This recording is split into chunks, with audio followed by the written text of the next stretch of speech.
There's no take back. Very nice. It's hungry, bro. Huge trunk. Negative. That's peak. Zero luck. Sweet honey. How? Beacons like that, good to go. Dang it. Gas and go. Oh. Evening, Postmaster. Really dirty. It's a sleeper. What a dingleberry. It looks incredible. Lordy.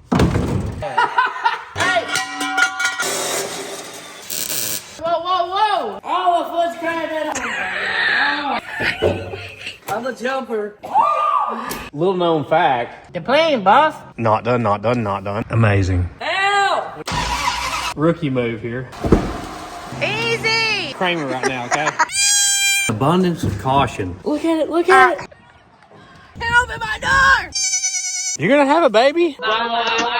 Guys, welcome back to the Sleeper Dude channel. We're back with the 64 Plymouth Savoy. In the last video, we made motor mounts, transmission mounts, all that. And in this video, we're gonna do all the detailed things. So we gotta make exhaust system, we gotta do our wiring, put in our new distributor, fuel system, everything. Electric fan, radiator hoses, throttle, cut down a drive shaft. We got a lot to do, guys. This is a 64 Plymouth Savoy that we got for free. This is the bottom of the barrel as far as Mopar cars in 64. So the Fury was the top of the line, well, this was the bottom of the line. And it was originally a slant 6 car, over 300,000 miles on this thing. And they replaced the slant 6 once, and now we replaced it with a 440 hog leg. It's a 1977 model. We put a bunch of parts in it from Summit Racing. It's got a hog leg cam, long tube headers, dual quad, the whole deal. So it should run really strong. We put a stall converter in it, shift kit in the last video as well. We're trying to make like a police interceptor, super commando, max wedge kind of deal. If you ordered a base model Savoy police car with the baddest motor, you know, what you might could have got back in the day. But the plan is to get this thing running and driving in this video. So can we get it done? Maybe. We'll see. Thanks for coming back. Guys, if you're like me and Marge and you struggle to see driving late at night, you might want to look into today's sponsor, Lasfit. We've recently upgraded a bunch of things on our truck from Lasfit. We installed their LS Plus headlight bulbs. They're high intensity LED headlight bulbs, plug and play, super easy installation. No hyper flash. They put out 3,000 lumens versus the factory 500 lumens. Like, it's a crazy difference, especially on the bright feature. You don't even know it's nighttime. But from the outside of the truck, it just is a clean OEM look. You can't even tell we had done anything. You can see here the before and after difference. It's very noticeable. It gives us a higher level of safety when driving at night. You know, we go on a lot of family trips together, a lot of late drives, and it just makes me feel a lot more comfortable driving at night. They even have combo packs where you can get your headlights, tail lights, cargo lamps, backup lights, everything all in one kit. It's super easy. Their headlamp bulbs are built from aviation aluminum. They even have a built-in cooling fan. It's really neat technology. They're all tested and verified at the factory before they ship them out, so you don't have to worry. And they don't only offer just lighting solutions. They also offer bed mats like we have in our truck and floor mats. They use scanning technology to make them a perfect fit. We really love our cargo mat in our truck. Our headlights now have such a wider pattern that they cover. We're seeing all kinds of things on the roads we never saw before. So click my link in the description or pinned comment, and you can use code SLEEPERDUDE to get a discount on all their products. We really appreciate Lasfit for helping us out and sponsoring this channel. Now let's get back to the Savoy. So we all kind of got our own jobs. I'm going to work on the wiring ignition part of it. We are not using this distributor. So this is a lean burn distributor. So it has no advance to it. It also requires like the ignition box. So I don't want that. So I got a ready to run distributor. All the part numbers for all the parts are in the description if you're wondering about what we use. Well, I was going to go ahead and put our brake panel on there. So this is oil made for breaking in a hydraulic flat tappet cam, which is what we have. Should give us good success, hopefully, on breaking this in. We're going to pre-lube the engine as well, which is spin the oil pump before the engine actually turns. I'll show you how that goes later on. And Ralph is going to put our gauges in. Yeah. So we're using these Summit 3-gauge sets so we can see what the engine's doing. I like these ready-to-run distributors. It's kind of like what we have on the Falcon. You don't have to have an external ignition box or anything. It doesn't have the maintenance of points. It's a really simple hookup. So this even comes with springs to like let you adjust how quickly the ignition advance comes in. And it also has like these limiting bushings where if you don't want as much advance coming in, you can limit all that. So there's a lot of adjustability. Right, Tater? Right. How many did you put in there? 10? So we were able to use the 77 Chrysler New Yorker, which was the donor vehicle, its oil pan. So at first we thought we couldn't do that, but we ended up notching the slant 6 motor mount and moving the engine back. It all worked out perfectly, so you can use the stock pan. We didn't have to change anything there. Come on, let me have my box back. So if you use a different color bushings, you get different amounts of advance. And I would think that a small Gara 440, it probably has a big combustion chamber. Usually a big lazy combustion chamber needs a lot of ignition advance. A lot of times big blocks need like 40 degrees of timing, whereas like a really efficient modern like LT or LS motor might only need like 20 degrees. She's trying to look for us a radiator hose. We actually did change radiators. So we had a Chrysler New Yorker replacement radiator, but the problem was the lower hose was on this side and we were gonna have to go way around, and with our aluminum water pump, it comes out that side. So this is just a 28-inch universal all-star radiator. We went with that instead. I made a little bracket for it this morning while they were asleep in bed. That's not gonna work. If I cut that, will that work? That might That's work. so up in the air though, like turning. Okay, well.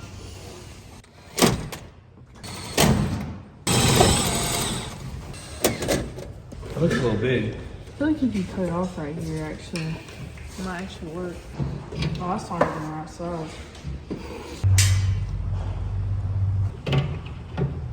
It's too small. You see it? Yeah. Make sure that little nut is on the end. You know what I'm talking about? Yeah. Just pull it.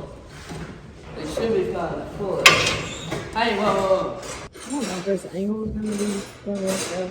Okay, is that the closest one you have? Yeah, look, I went through the entire box. Could that go in right there? It comes with an adapter, so that doesn't thread straight in. You have to have the adapter now. It's not pipe there or something?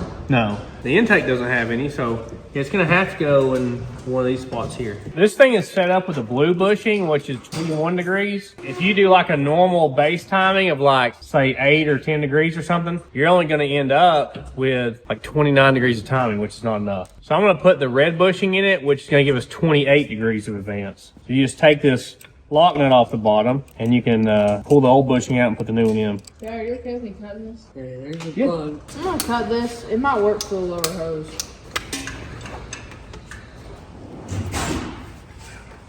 Which way is this going? Well.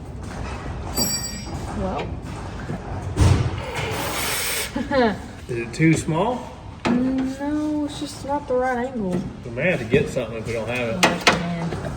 Get this back off here. It's too big.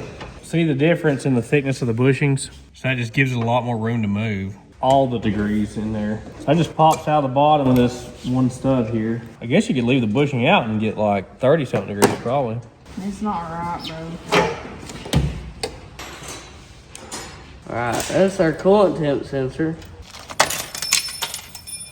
You can change how quickly it comes in with these springs. So with the 2 blue springs, the timing doesn't all come in until 4,000. Yeah, I feel like that's a little high for an engine that revs lower, a big block. If I use the 2 light springs, it'll all come in by like 3,200 RPM. So I think I'm gonna take the blue ones out and put the light ones in.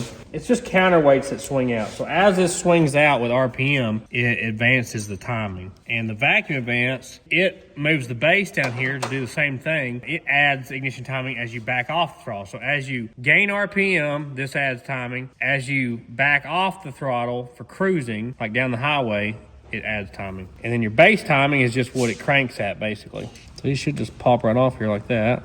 These just have a little more tension than the ones we're putting on there. And you can mix and match. You could do 1 blue spring and kind of get it in the middle. So if we get this wrong, it'll spark knock and we'll have to go back to a stiffer spring or a thicker bushing if it doesn't work. Basically now we have the maximum amount of timing as early as possible. Well, I'm trying to put the dipstick in. How hard are you supposed to push to get this in here? You try out the cap with a hammer. Our oil pressure hose is kind of cold this morning. We're trying to get it to loosen up. This thing should be a blast with that big motor in it. I'm excited. This is a compression fitting, okay? Yeah. So I bottom the line out in there, push that cone in and make sure that line stays bottomed out. And then you tighten this up. And as you tighten it, it'll squish that cone in against this and then this won't pull out anymore, okay? Yeah. But they're one-time deal. Like if you mess it up, there's no take backsies, okay? All right. I'm putting some RTV around the base of this dipstick so we can install it.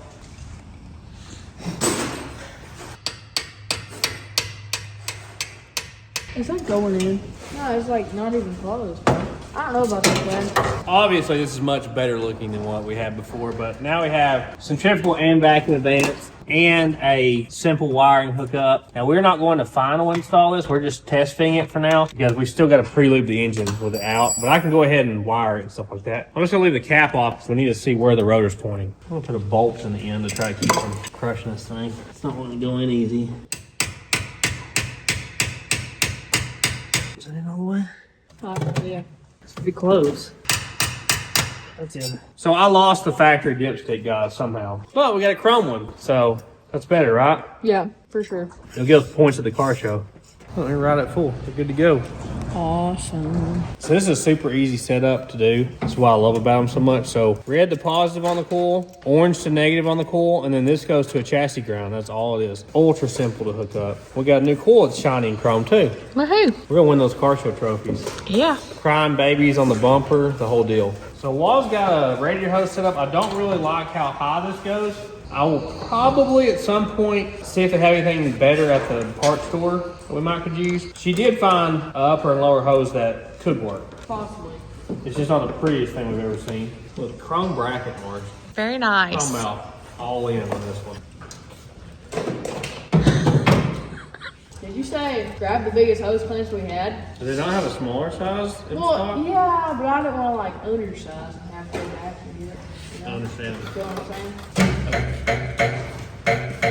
There's gonna be this going through right under the dash. It should be going through. Hey, whoa, calm down. Easy, easy, easy. Oh my gosh. What? Alright, there you go. Slow. It's hungry, bro. Alright, good job. Should be getting a spot, right? Yeah. Alright, so this is on the gauge part. What would you say is going on outside? That wind is a whipping. It is, isn't it? And a cold front came through last night, and that's the wind's a whipping from it. And this guy wants to be close. And this has been an episode of Marge's Meteorology. If you hear the doors shaking, it is really windy outside today.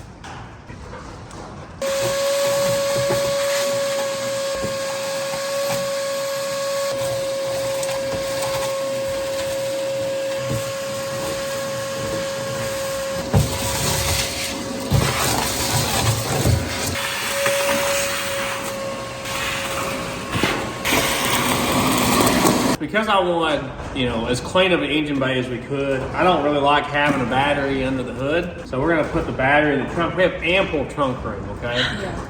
We do have rust in the middle of the trunk that we gotta replace later, but the sides are completely fine. We have plenty of room to mount this and do the center of the floor later. This is the same kit we used on your Maverick. So Yeah. it comes with everything you need to mount it, and nice blocks and everything. I'm gonna mount the blocks and run this main cable all the way up to the front of the car so we have a good power source. That's all we gotta do. That's for the ground wire for the volt gauge. The center here is an absolute wreck, but as you can see, this is really solid on both sides. It's a huge trunk. We could all fit in there.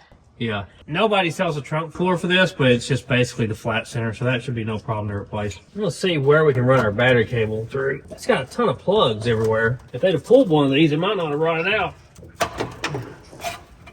Oh, that's the middle of the frame rail. We don't want to go there. Is that open? Negative. That's another, crossbar. We might have to drill our own hole in. That's crazy with all these plugs. Oh, here he is. Coming to help. You get in there and check it out again. Pre-drill some mounting holes here. Some 5/16 bolts here. About to get it, Ralphie? Is that folding before? Yeah, I'm about to. Right about there, I think. That kind of offsets the driver's weight, and it's off kind of in the corner. Right up against that ridge there. Stole one of Squeeze's markers. All the gauges are installed and ready to go. Nicely done, sir. Good job. Woohoo!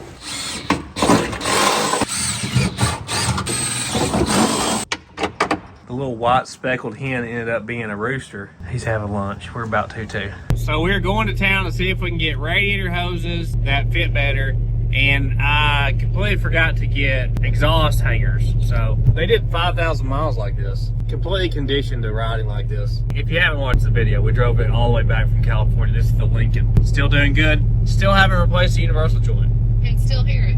All the power steering line. That way they know if Ford's coming, you know. Yeah, we need all these, right? Yeah.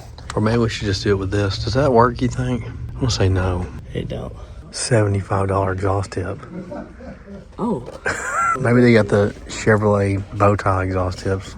Yeah. That's peak. Surely one of these will fit, right? Sure. We should put a flexi hose on it.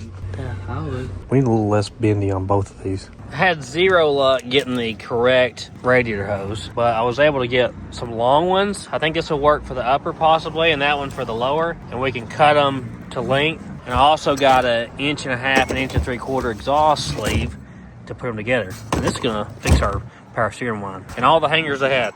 So hopefully that'll be enough. Oh yeah. Look at that sweet honey. This thing won't make a peep ever again. It's hard to drive and listen to it. You get emotional, you know. It's weird how cars rust, like, seems like in our area. You can have a car, like, the rockers are great. Everything's good on this car except for, like, floor pans and 1.25.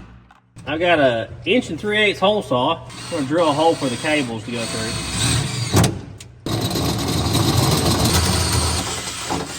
That should be enough. This comes with more than enough cable, I believe, for what we're doing. I'll put a grommet around it. Calm down. Murph's here for the snacks. Yeah. It came with a grommet that size. It came with the ends and everything, so I'm going to crimp the ground cable here, and we'll attach it to the frame rail. That tool right there is amazing. You know how many times I didn't have that tool and had to make stuff? I'm trying to find where the edge of the frame rail is. Right there is in between two spot welds. I don't know how much it matters, like going through a frame rail with a ground cable, but it just feels like a better ground, you know? Yeah. You gotta get the bare metal or you're not really grounding anything. I'm gonna ground the bottom top too. How? Right there. Right. That's the ground, the black cable? No, this is positive. Oh, we're grounded now. Oh yeah. Truth is, I had another one of these in my buggy. Two big ones like that? Yeah, I was like, oh, we can use them in the future. $116 for one of them. And I was like, no. You have got to be joking. It was like over double the other one. So, yeah, these aren't cheap. What I was thinking was, yeah, that could go there. Maybe I can cut that end off and piece it together. That's what I was thinking. Well, I was gonna go ahead and pull the valve covers off. I was gonna run these stalkers, but it just didn't turn out like I wanted. It's really rough and they have a million tabs. And it just made more sense to get new valve covers than to go through all the restoration process on those stock valve covers. Let's go ahead and cut this here. I have no idea what this radiator hose is for. It's a 51999. That way it'll give it like a blow point. Huh? If it's gonna blow up, it'll blow from the middle. Oh, the radiator hose? Yeah, like the Fairmont. We don't need to talk about the Let's Fairmont. not bring that up. Maybe too tall. I'm just gonna go ahead and cut it. Talking about me using extensions, she's got two. Hey, I do not. Yeah, Wait, do I actually? It's fine, doesn't matter. It don't matter. Wait, stop. Why are these so loose? Because we knew we were gonna take it back off. What we're gonna do is when we pre-lube it, we wanna be able to see the rockers, make sure stuff's getting oil.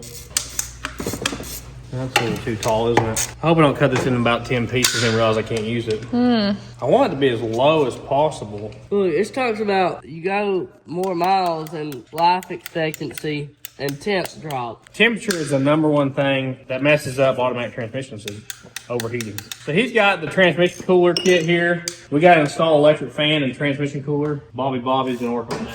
Isn't this for like a big truck? It's for like a, yeah, you can't like overdo it too much, I feel like. It's 22,000 pound vehicle transmission cooler. Look, is this to make on a radiator? Guess what you're gonna do? Okay. That's a bar and plate style instead of the tube and fin. These work twice as good as the tube and fin, so you'd have to have one this big. That's why this is good for 20,000 pound trucks. So I always go with the bar and plate style. Something like that. If we cut it, PVC top cutter. It works great for radiator hoses to get a straight cut.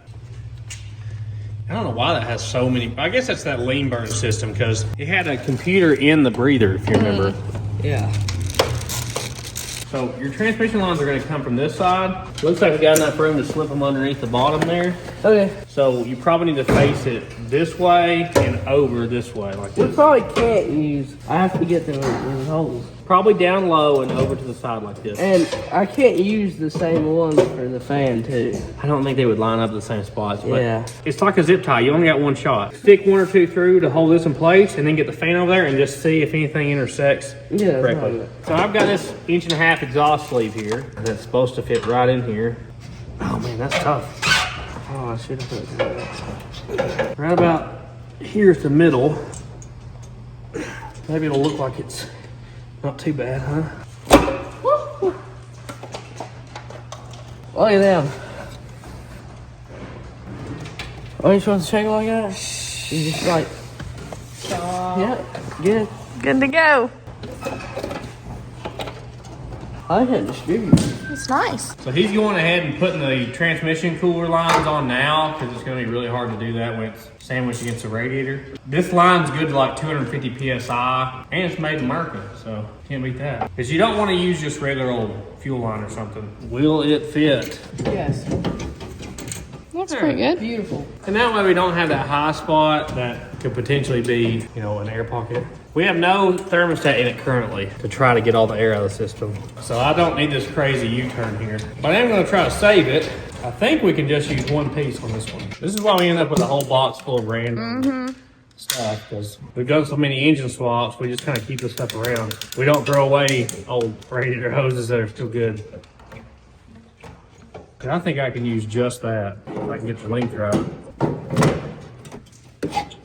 Alright, we got a little foam thing. And then this guy.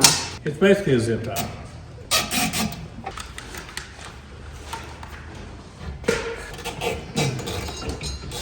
Yeah, so this is a 22690 that we cut up. Get it back off there. Should have put a clamp on it, I guess, huh? For sure. Boom. When it's all together, so y'all don't know some of the things I'm planning on putting on here. None of y'all. No, we don't. It's gonna look really good when we get it all together. See, it's got just a little bit of a bend to it. That's gonna be perfect. So that's a 16-inch fan. I bought one that had like a really high CFM rating just so it really pulls a lot of air through it. Usually the curved bladed ones flow more air than the straight bladed ones from what I've seen. Dang it. What? Oh, I had to go that corner and this top. Because that bottom corner goes through the transmission cooler. We can go through it, that's okay. And like, mount it, Did it go through it fine? Yeah. Yeah, that's fine. That'll be an extra Okay. mount for it. She loves Ralphie. I have the challenging task of trying to mount the alternator. This is a old school looking alternator, but it's a one wire, which is really nice. I always like one wire stuff. So see, it's gotta sit out here somewhere. I almost could bolt it directly to the water pump. That'd be out a little too far, I think. So I got a bracket here that I believe comes like off here, and then this goes maybe like that or something, but it's got a 4-rib crank pulley, which is crazy. The water pump rides on the front one. I wish it rode on the back one. We might take off those front ones, but you know, I'm a minimalist. Alright, fan is mounted. Good deal. Ooh. You said it was mounted. Maybe I just need to get these tighter. Yeah, this is gonna be a pain probably. At least he got his fan mounted. Yeah, and transmission cooler. Good deal. We're gonna connect these two carbs because we ain't just running off one. All 8 barrels. Yes. And then we put this rod through there. Don't know what this is for. Shouldn't matter. And then we'll tighten on that screw and it'll connect from there to there. Okay. So I kind of found a picture here. So we're missing these like spacers. So this guy actually goes on the front. It's different than what I thought. This is a picture of a 426 Max wedge. One of these combinations here. Looks like that maybe. And that lines up with this bolt way back here. And then you put the right spacer thickness in. Best I can tell. I'm gonna try that. Oh, look, that's gonna be a spacer there too, isn't it? Yeah, it looks like it. To fit in there. It looks like it's the right height though, doesn't it? Yeah. So we got this rod here. Boom, I guess. Whoop, whoop, whoop, whoop, Locks them whoop. together, huh? Yeah, I just gotta tighten those two screws. We should be able to run our throttle linkage off of this. It's got like a ball right here. I don't think we're gonna be able to use the factory one, but I think we can use the aftermarket one. You need to mark this and cut it. We don't want to play pool with the other end of it.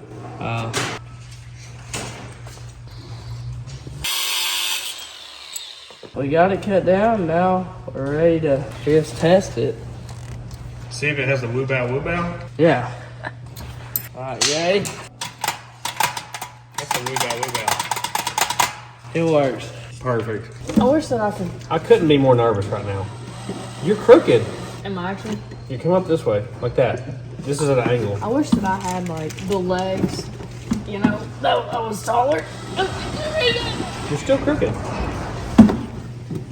Come on, get it together.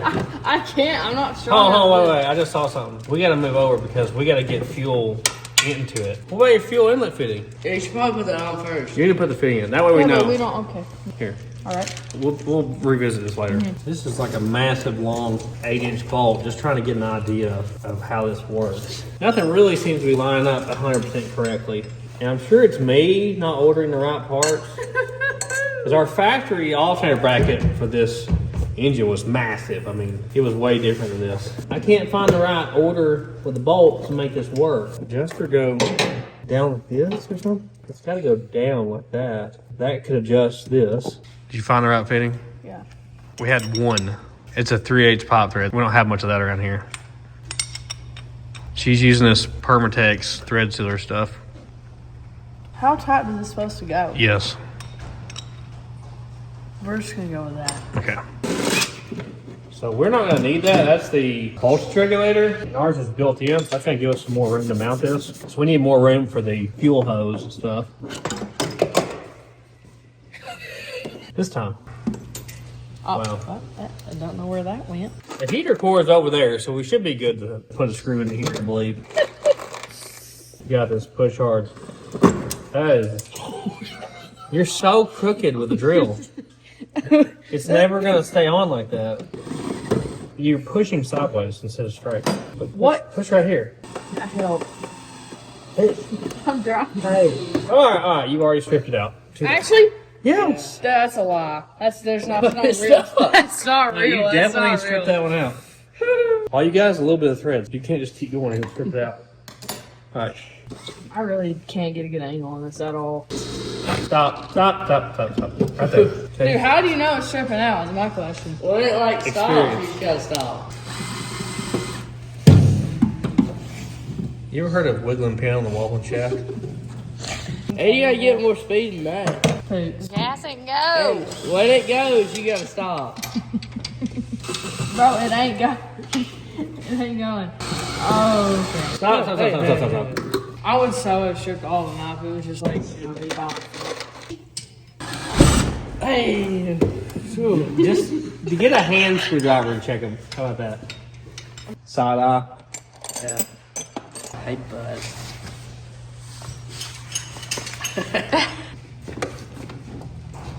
How bendy does this need to be? Does that look kink to y'all? Looks pretty good. Yeah, do this one to that one, and then we can do the other one to this one. That way it doesn't kink on you, okay? Oh, that makes sense.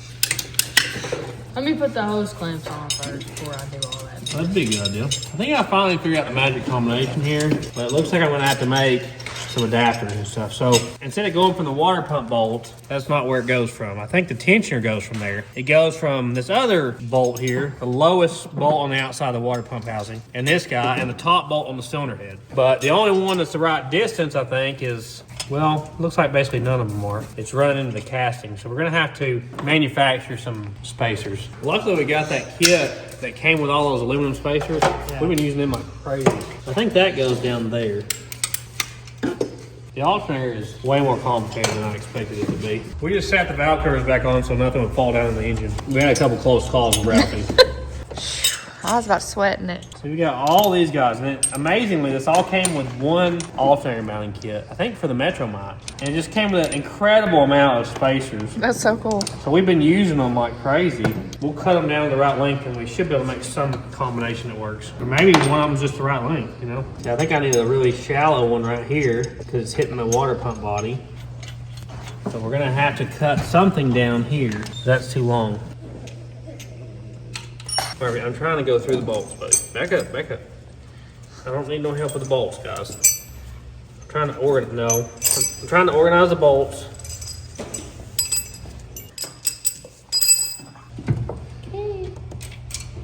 I tried to get these all going the same direction, so it looked Oh, good. that's nice, yeah. Good job, Wall.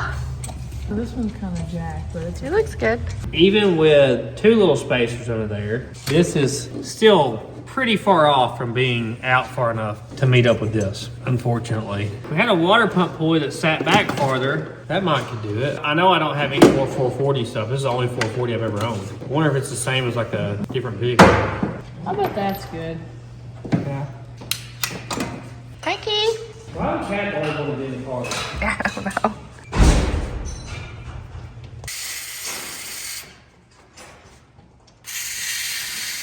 He's decided to lay in the bolts that I just organized.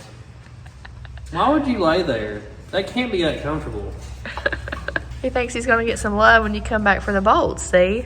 Murphy, what are you doing? I should have put him somewhere else, I guess. Good job, bud. She ran out of stuff to do over there while Dad's working on the alternator, so she's working on her body work. Yeah.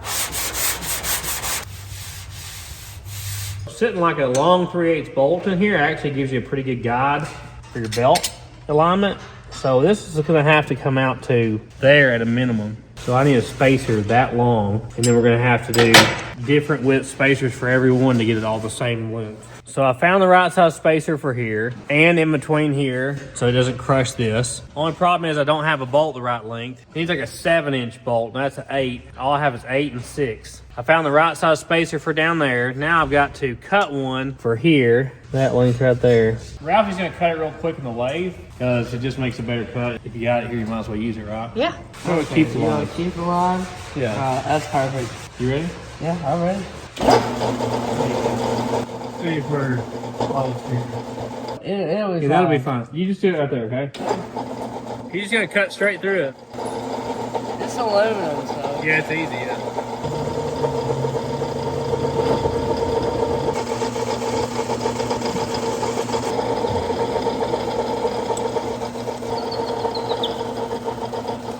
There you go.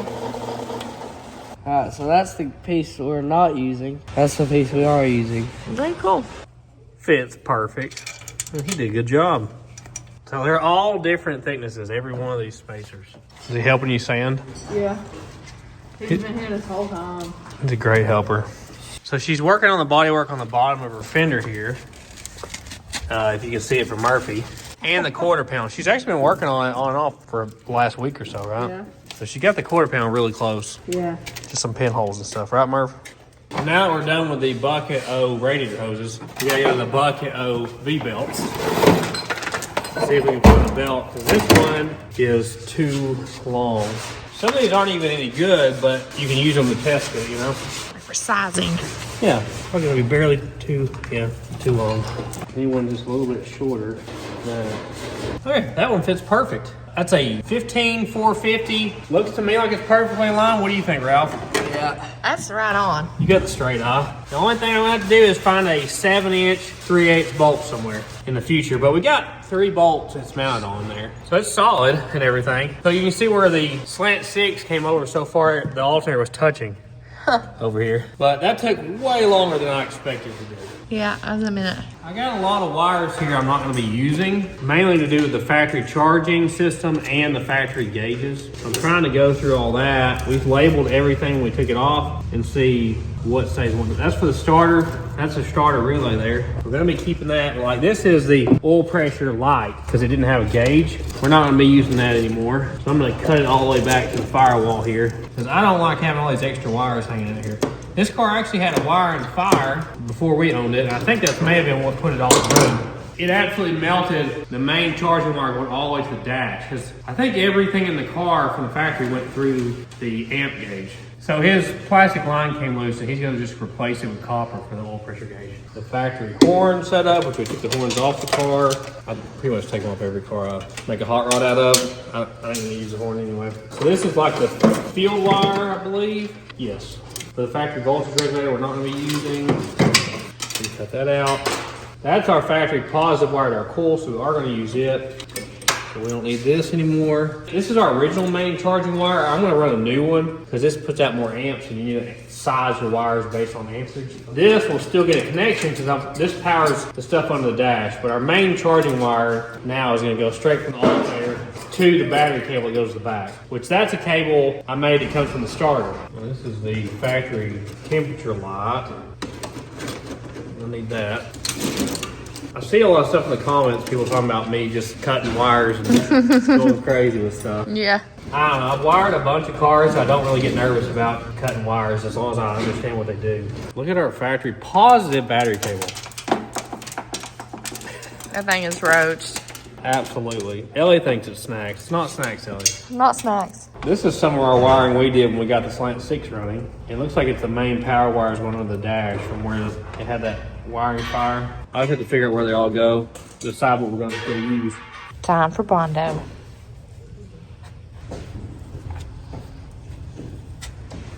I went ahead off camera a couple days ago and hooked up the main battery cable lead to the starter and the wire that kicks the solenoid on. And now I'm going to cut them to length.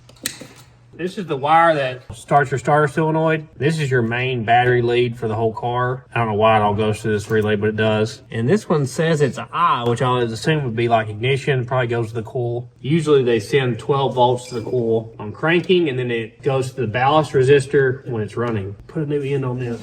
So I can just get rid of this factory deal here, these wires, because both these wires here are too short to reach this starter, because Slant 6 starter is a little bit closer. That goes to the horn relay, it looks like. I guess we'll leave it hooked up. It might do something. So instead of piecing it to what we've already got here, we'll just cut this to length and put an end on it and go straight through that. That guy ain't doing so good. We gotta keep it off the headers, something like that. Pretty small battery cable. I don't know what gauge that is. Maybe 4 gauge or something, maybe 6 gauge. But that should be more than enough for our charging wire, if this is long enough. I was thinking we could run it up to there. It already has a good end on it. Perfect for our alternator down here. I love one-wire alternators. I just hate having an external voltage regulator to even have to think about. Just got one thing to fail, then you're really stuck. A little long for what we need, so we still got another battery cable in there, huh? Yeah. I use a lot of recycled stuff with wiring. Like, if it's still good when we took it off another car, I just use it. Oh! Straight made it. Golly. So the small ones are girls? Yeah. And the big ones are guys? The dudes who have like the green on the head. Okay. Looks like the mail lady's here. Evening, Postmaster. She drives this thing non-stop. Is it your favorite vehicle we own? Yeah. We're trying to crimp these cables on the car so we don't have to remove them. Oh, I'm so scared. You ready? No, not really. Sure. I'm just closing my eyes. That's gotta be good. And now we got one more to do. I'm already worried. At least this won't have that terrible Mopar starter noise that the original starters had. Yeah. Golly, you can hear one from a mile away, know exactly what it is. I don't know why those starters sound so bad. Because it's not a Ford. Please don't hurt my hand. Oh, You did. Is that good enough, you think? well. Yeah. Hopefully I can fit all this on here. If not, I'm going to have to make like a separate power lug. Yeah. We still have the battery cable from the back that's got to go on here. Yeah, I think we can fit it all. Yeah, I think it's fine. So this is our wire from our solenoid here. And when we hit the ignition switch, it should turn over. Yeah. So Ralphie got his bumper done. This is the bed liner, right? Yeah, I gotta take the tape off the bolts. I just forgot. He's ready to put it back on. It looks a lot different than probably the last time you saw it. Yeah, it looks good. He worked out here for a day on it and made the top plate and everything. This is so he can use my winch front and back, or one day maybe his own winch if he can afford one.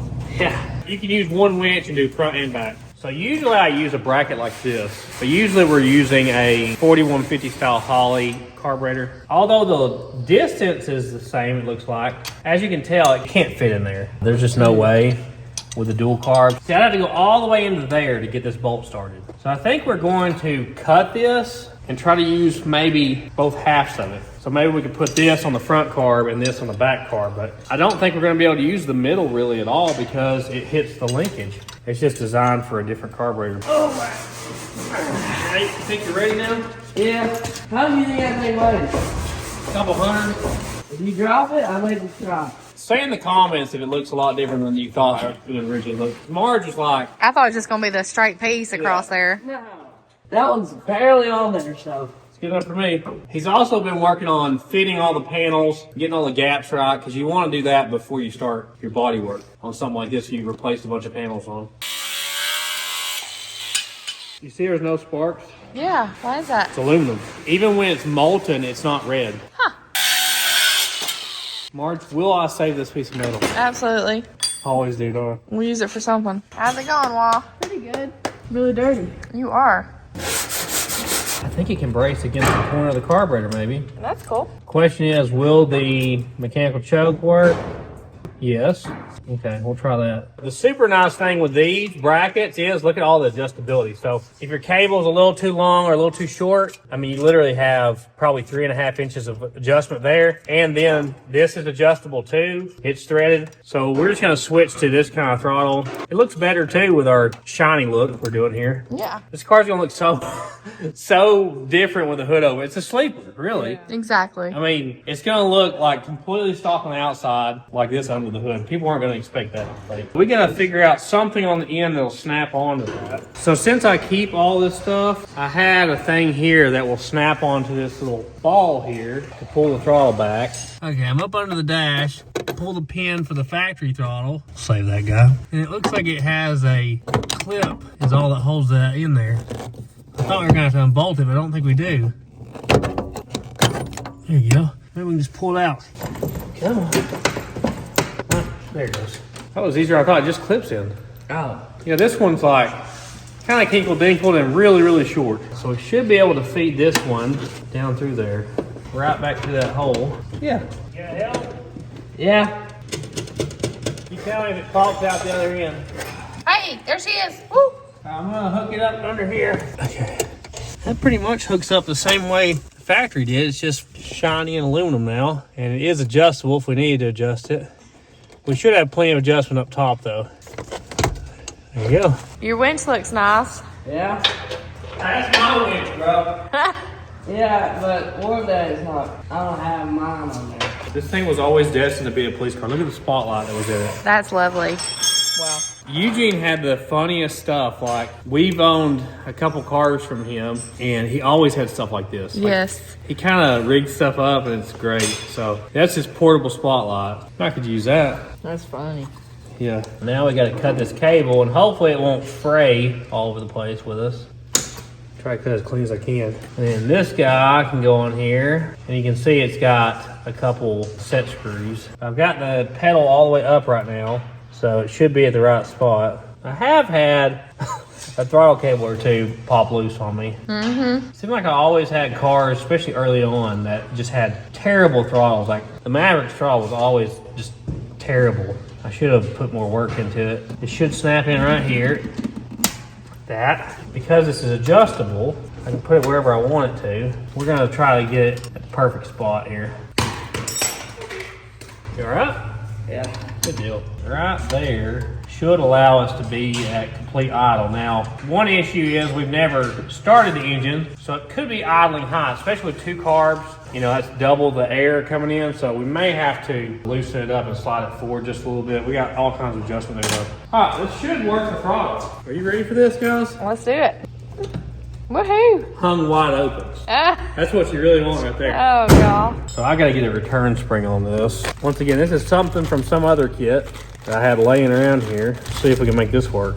Maybe I can just bolt it in here with this intake bolt. Bring it from here to here, because pulling back this way closes the throttle. I think that's a little better looking than putting it way out here, you know?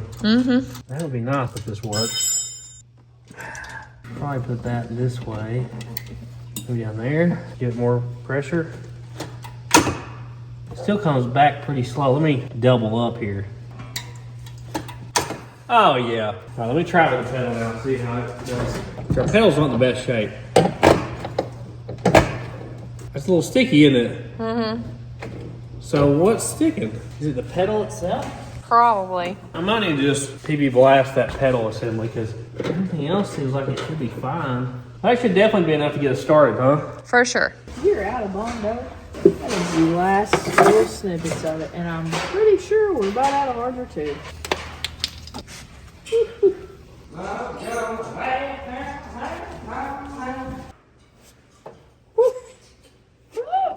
I got my factory coil wire here, hooking up to the positive side. It should be the only external connection we have to make to this. I think I have to bypass the ballast resistor though. I believe this would need a full 12 volts. See, from the factory, this had a ballast resistor, which knocks down the voltage to keep from burning up the coil and stuff. It gets power from this blue wire into here, which is 12 volts. When it goes through this resistor, it knocks the voltage down to like, I think 9 or something. And then coming out the other side of the coil, we'll only have 9 volts. Then this brown wire that comes here only gets 12 volts when it's cranking. So when it's cranking, because the starter draws a lot of amps, the volts drops, and it's really hard to start if you don't have full 12 volts. So we're gonna bypass all that. We're gonna connect it straight to the 12 volt power supply. So our ignition module gets a full 12 volts. We're just gonna take this guy off the firewall. Taking a bunch of stuff off, aren't we? Yeah, Look how much cleaner the wiring harness is already. looks great. I'm gonna crimp this guy together and heat shrink it, and hopefully we'll have really good spark. From the factory, this car would have had points ignition system on the little slant 6 or any engine that came in it.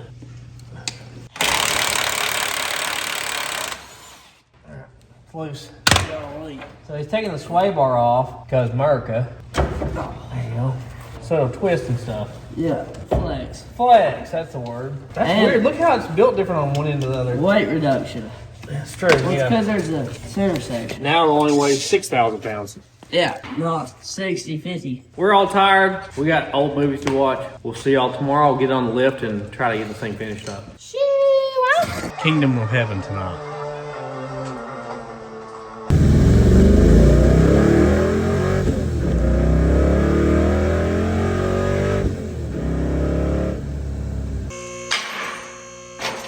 Okay, next day I'm down here early. I'm going to try to get the shifter knocked out. Who knows? I may even put the battery cable and fuel line, transmission line stuff. We got a bunch of stuff to do under the car. It has rusty floor pans, so we know we got to fix that in the future, but we want to get it running is the main plan here. This car was floor shifted though when we got it, so it's already got a hole and stuff. I got to get into that. It may take me a while. I'll see y'all when I get done.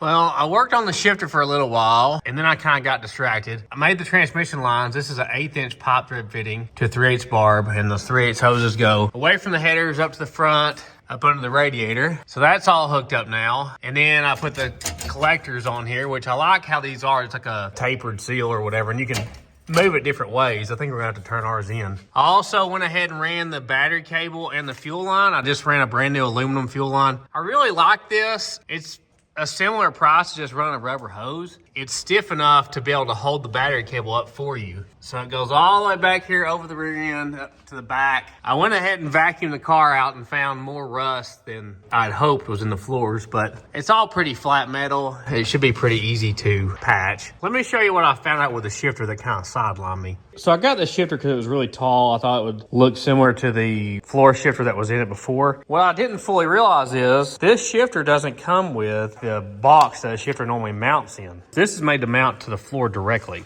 So you've got to have probably 4 inches of room under your floor because this bolts to the floor right here. It would have to be up here right above the transmission because that's where your shifter, you know, sits. We don't have 4 inches there. I guess this is kind of for a truck. So I'm gonna have to build some sort of box to mount this to put it above the floor. So if I would have realized that, I probably would have got a different shifter. I just didn't realize. It would work great if you had a car with a really big transmission tunnel or if you had a truck. I gotta go up top and start making this. I got a piece of old crusty metal here. That'll be perfect. I'm gonna make it try to cover all this. So we need about 8 inches, about 3 inches tall, 8 by 3 by at least 4, okay? You concur? Oh, I concur. I don't even remember what you said. 8 by 3 by 4. We'll cut it to the shape and then we'll put it in the bender. We also need a flange, so 1.5 inch flange on each side equals 3 inches total. What? Then, Oh. Are you already lost? No. And 3 inches tall on each side. That's 6 plus 3 is 9, and then 4 across the top. 9 plus 4 is? 13. You got it. So we need 8 by 13. I hope this is accurate. Well, you said it was. I did not say it was accurate. I only just 13. agreed. This is some pretty thick metal, that's why I picked it. Need something substantial for them lifting them gears. typical hot rodding. You know, the alternator deal took a lot longer than expected. The shifter's harder than expected. You're taking a bunch of random parts and trying to make it work together. That's what you run into. You gotta learn how to make stuff. There's your kitty. Tato!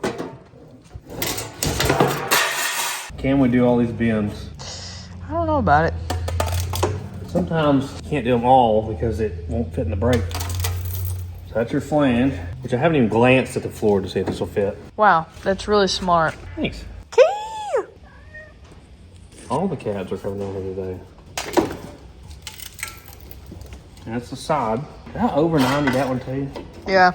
What a dingleberry. This is the top. I think we're gonna get it, Paul. Possibly.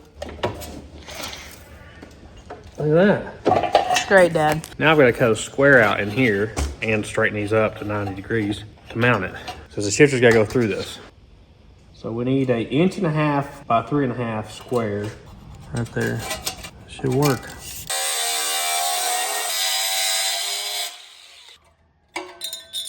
Will it fit? That's a no. What's I brought up from the bottom? We bolted in that way, couldn't we? Yeah. That'll kind of hide the bolts too, make it look a little better. This is a first for me. I've never had to make the box for it. All right, we'll do that. It looks incredible.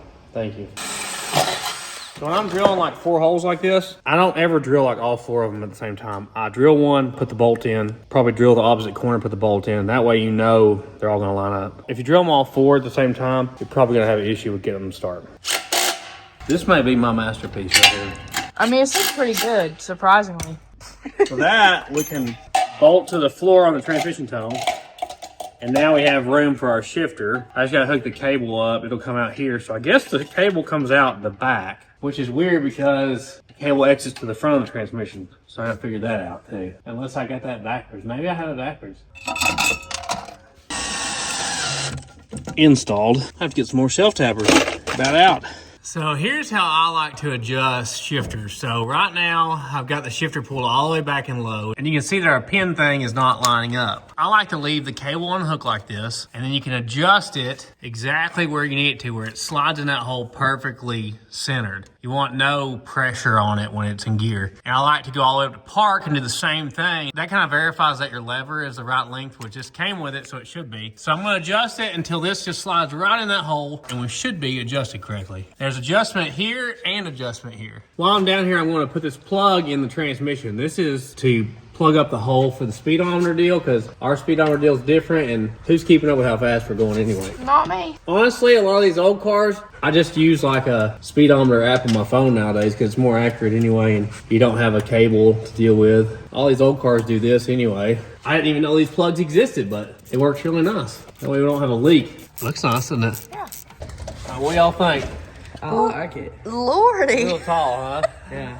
That's Yeah. parked there, and you got to push down on it. Oh, okay. That's like neutral, drive, second, first. So it's full manual, so it's gonna be, you know, first, second, third. Right It's there. basically like a manual transmission now. Well, I wanted it to kind of look like it did, you know, because it had a manual floor shifter, but it was over here more. So Ralphie's line for his oil pressure came out of the thing. He didn't have it bottomed out all the way in there when he tightened it down, and those are one-time use. So we had another one here, but it's a copper one, which is really better to use anyway. So he's gonna replace this with a copper line. 100 pounds of yeast and some copper line. What is this guy doing? Everybody knew you made them shine. Alright, I'm putting the fitting back in. So our cable deal, I guess I'm gonna cut it right there. We got enough to do another car. There you go. I think I'm going to put one of those like power posts here though. I don't think we can fit everything on that. Hey, that's the only good battery we got. Very careful. What am I talking about? This thing got shelves. Yeah. Solid car. I don't make them like they used to. Is that enough things on one post? That's a lot. We're screwing in our copper line. Surely that's not enough. We now have an oil pressure gauge again. Good deal. You'd think we had a red one around here. I guess black will do. Okay. Okay. Nice. I found this short guy here that already had the ends on it. So it's going to send power from this main lug, which is where I'm going to put the main cable to, over to that. And we'll just do smaller accessories and stuff off of that. Yeah, that was only catching a couple threads there. Bring this over to here. And these other ones too. Just like our charging wire and the cable going down to our starter, stuff like that. All this can stay over here. And I'll power our fan relay off of this. I'll just throw that on there until we get it wired in so it don't fall off. After years of doing individual wires on these relays, I finally bought some decent pre-made pigtails for them. Now you gotta make sure you get one with big enough wire to handle what you're doing, because a lot of these are made with super piddly wires. But anyway, it also came with a diagram. So take you a mental picture of that. So this is how to do a positive triggered one. This is how to do a ground trigger. This is the way I always do them, is the ground trigger, because it's just easier to hook up your toggle switch when it's ground triggered. That way all of our heavy amperage is just between here and there. It does not go inside the car at all. Alright, so I'm hooking up our fuel lines to the pump and stuff. This one goes to the outlet, which goes to our carbs. The other one goes to the tank. Okay. Yeah. So pin 86 and pin 30 go together. So that powers the supply side of the relay for the fan, and it also gives the positive trigger for the fan. So it's always got positive. Pin 85 is your actual trigger source, which is a ground. It has no load on it really. So I'm using the piece of line that we cut off for the supply. It's all 3/8 hose. Yeah, the big boy stuff. Did you just impact that one? Yeah, we got them good hose clamps. They don't break. And we have too big of hose clamps for the size hose, so that's why we use the impact. Because why waste your time? So it should have a really good power source. A lot of these old 60s cars, like especially like headlights, they would like power them through some weird way, and you're really better off to like delete what they did and put a relay out here right between the battery and the headlights so it doesn't go through all through the car. You can get a lot brighter headlights doing that. Gotta get a good ground here.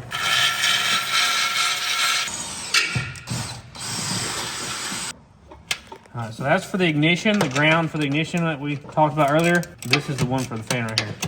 And Ralphie found a radiator cap. Yeah. Boom. So we are finally getting to the point where we started a list. See, I don't like doing a list when you're first starting out, because like you need everything, right? When it gets down to you're trying to remember how many things you got left, I like doing a list then. This is all we still gotta do. Oh, I got one more wire doing that. Heat shrink's like my favorite thing. See, I don't like to drill a hole where it's obvious, you know? This is our fan switch here. You can hook them up on a temperature deal, but I usually just put them on toggle switch. Okay, it's time for exhaust things and drive shaft things. We got one of these kits we've used before. These are so useful when you're doing a exhaust system. So this is 2.5. It's got straights, 90s, 45s, and U's. And we got some mufflers here. They're actually stainless mufflers. I wanted like a straight through design, you know, that makes the most power. Yeah. These are Summit mufflers. Look at that. I can see you. If I don't want to know what we're doing, I'll usually get offset ones like this because it gives you kind of options on where you want the pipes to come out. They're going to work on the exhaust, and I'm going to work on the drive shaft. And yes, we know we need to patch the floors. You're probably going to have to put that somewhere right behind that cross member right there. Like right here? Not answered that. So I've got to cut 5.5 inches off this drive shaft, and I have to cut it off the front because the back neck's down smaller. We've also got to do a conversion U-joint because this is a 1330 big cap drive shaft, and we have a 1310 rear end. So I'm going to kind of center up on this weld and make marks every few inches so we know we're making a straight cut when we cut this thing loose here. It'd be nice to put it in a lathe and all that, but it ain't gonna fit in our lathe. Okay. Alright, ready? Oh my goodness. You see y'all see that? Side. Alright. Right to there. Boom. We ain't going to there, we're going there. I know. Put my hand out there, you know. Just like, I think it's about to be like 20 inches. It's gonna be way less than that. It's gonna be. Dude, this has got to be. It's gonna be 14. I said 15 earlier. We're gonna go back to that. No, you stay. No, Hey! It's gonna be 15. So I was closer. It might need to slide over and slide in now. Yeah, I'm going from like 2 inches in on each side. Maybe even 16. Yeah, probably about 16. Becky going the Multima.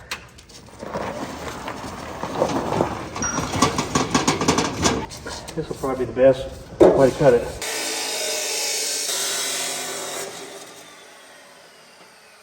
It's double walled. Oh, that's gonna make it a pain.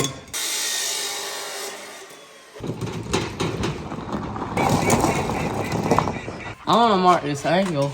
Okay. All right, you see this big weld here? I got to grind through that whole thing. Got a bunch of grinding to do here because we're trying to save the yoke. We gotta cut this over the angle.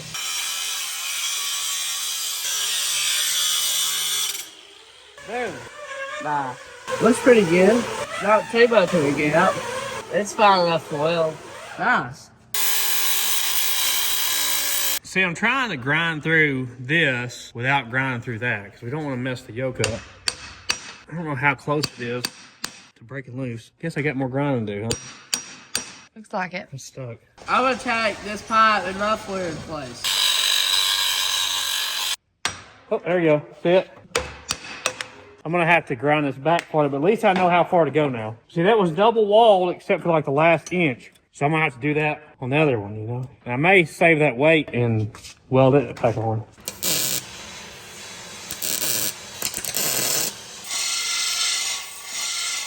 I gotta cut the inner layer without cutting the outer layer. Push it. See it moving. It must be this corner over here. There you go. That's a challenging cut to make there. Yeah. I don't know why it has the inner one, probably for absorbing vibrations or something. Look at that metal. Wow. So that should fit in there. Kind of be a press fit. We just gotta get it completely straight though. That's the big thing. What in the same hill? There's another one? Yeah, dual exhaust. I guess I didn't realize that. I was like, why did he put one over there? Hey, whoa. I love it with it. Up the tap. Right side. Oh. Perfect, right? Yeah. I think it's good, isn't it? Just weld it. I haven't even tested it. I probably should at least tap it first.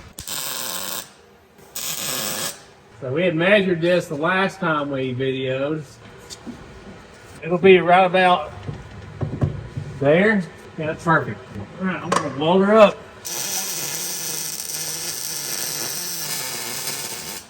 Ralphie turned it up on magnum mode. I tried to make it even beat all the way around, so we should be good. So I've got to change out that U-joint real quick so it actually fits this rear end.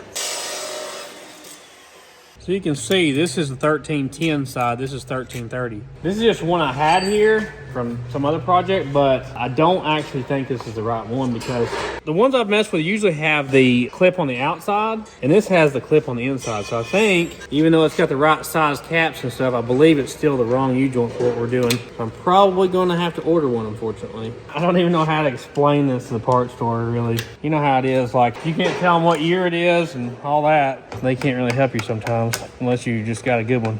I got a good ones there, but they're not always at work, you know? We would have like a receiver groove here if this was the right one. So I need to get on the horn. Just hold this. Wait, while you're welding? Not at all. Wait, whoa! I need a universal joint, but it's a strange universal joint because I'm trying to adapt one size U-joint to another. All right, we're going side pilots. You think that looks good? Yeah. Yeah, tack it. This is our hanger.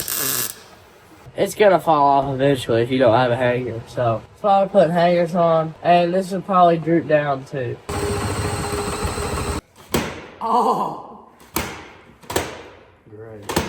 that's called skill and work ethic. Let me help you, Claire.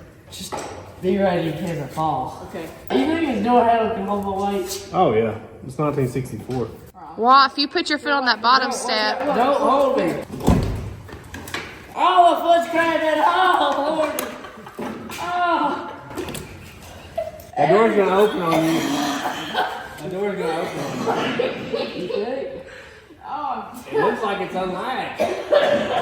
Oh. All this to get one bolt into the hanger. Why are you not opening the back door? Does it open? Yes.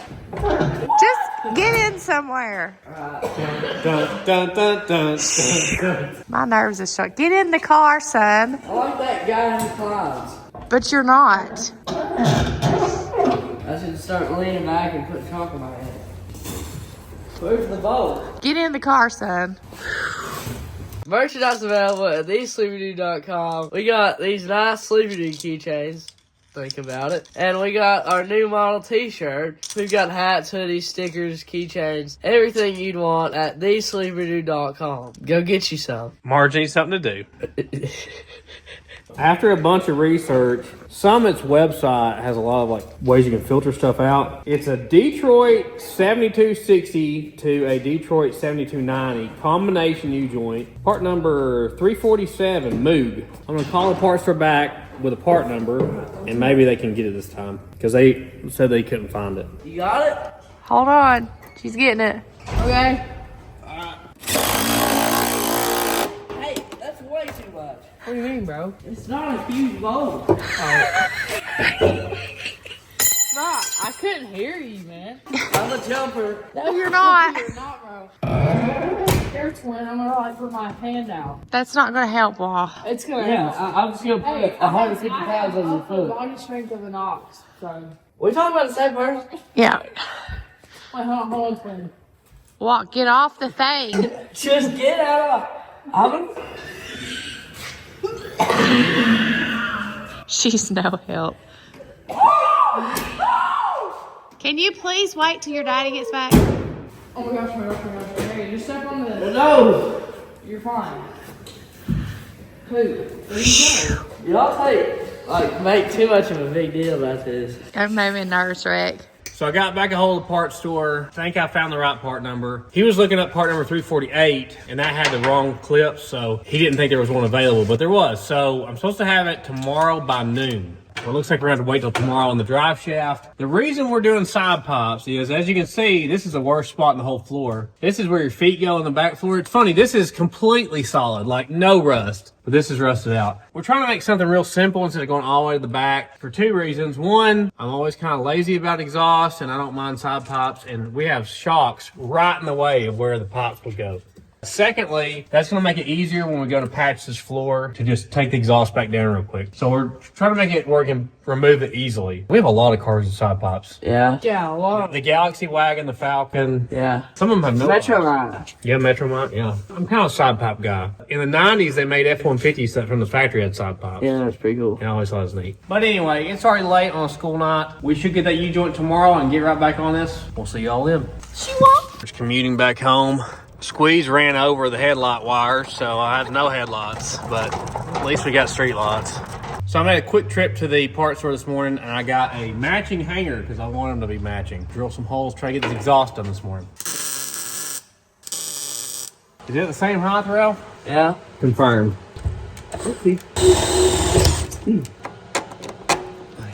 You gotta have support, guys. If you don't have support, you just ain't gonna make it. So, Hear me out, bro. yeah. Or you go out and then go straight up with like an 8-inch pipe. So it meets up right about where that seam is. Little known fact, these cars have the same C-pillar as the two-door. So you can actually put a two-door on it, shorten this up, but the C-pillar is the same. Huh. So it's built very similar to a two-door car. Okay, as much as I love that look, I think I am gonna cut it. What, about even with the rocker, you think? Yeah. Like something like this right here. That's my scientific measure right there. Well, we could do this, this would be even better. Something like that right there. I like them when they're angle cut instead of straight out. Yeah, I don't too. like this end, you know? Right. You got enough angle to this? Not really. You should be able to go a little bit farther out. Oh, there we go. It just ain't went that far in a long time. Kind of like my back, you know? Yep. That's as far as I can go, which is a 45. It looks to be correct, though, for what we're trying to do here. Smoking. Something like that right there, Ralph. You ready? Yeah, go ahead and tack that in place. Me and Ralph here are convinced this is an old casing. It sure looks like it, doesn't it? Yeah. We're gonna do this. There's a big flat area on the inside of the rocker that's solid here. We're gonna have kind of a hidden hanger under here to hold this up. Take that in place. Needs to be more like that to be even on the other side. Something like that right there. Look, we got another set there for the next one. We usually use the exhaust kits for 2 or 3 cars. It comes with plenty if you're doing like side pops. Weld it, Ralph. Ellie, quit messing and everything. I found a weld glove in the driveway this morning. I wonder whose fault that was. I'm gonna bolt our hanger up here. Ralph is gonna weld up the exhaust as solid as he can from the bottom, then we'll take it down and weld the top. Oh, we can take that. That's good. Yeah.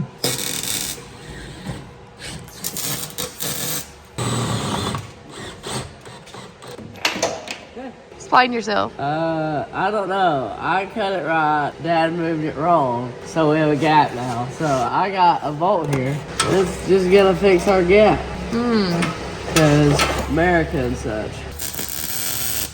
We haven't got our new universal joint yet, but I'm gonna go ahead and take this old one out. And at least we know now what these are called. So we're gonna go ahead and push this thing out of here. Get ready for that one. It should be here later on today. So I've got an 1.8" socket at the bottom, which is big enough to let the cap slide through the middle of it. And I got a 13/16 on top, which is small enough to go inside the drive shaft. And Marge is nervous. I hate this. You and Wall are always nervous.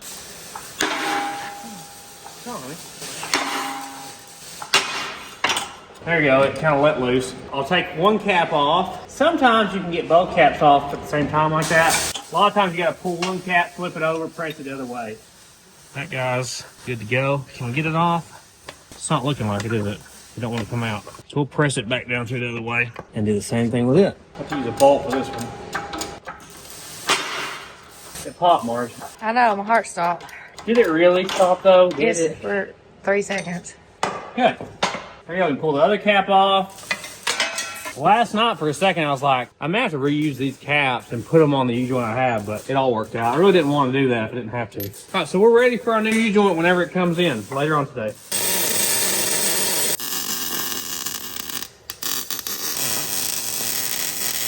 The bottom's welded. I guess we can take it off now and weld the top. Looks good, bud. Yeah. I like the bolt. It's a nice touch. Oh, yeah. Gives it character. Real sloppy mechanics of you.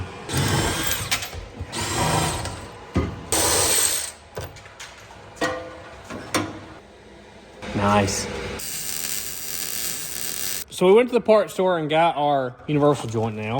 There's the inner clips. It's got all the grooves there. Yeah, if you need one of those, it's part number 347. So this should fit our drive shaft and this should fit our rear axle. So you gotta take it apart. Don't let the needles fall out. Will that drop down through there? Yes. And then we can start this cap back on. And you can use a vise. I mean, I put them on the side of the road with a jack handle and a socket, but that's something we should have been videoing. We were stranded on top of a mountain after going and getting a Model T. 2 pregnant women in the car, stranded in the middle of the summer. I think Ralphie was a baby. Yeah. All right, see it going. So I'm gonna go ahead and put the one clip on one side there. Go ahead and put this guy in so it'll stop it from going too far. It's already come out far enough that it's hitting, so we're gonna put the big socket back there. See that? So up again it now, right? Yep. We should be able to put the clips in the other side now. Easy peasy. Lemon squeezy. Exactly. That's all we have to do because the other one just bolts into the rear axle.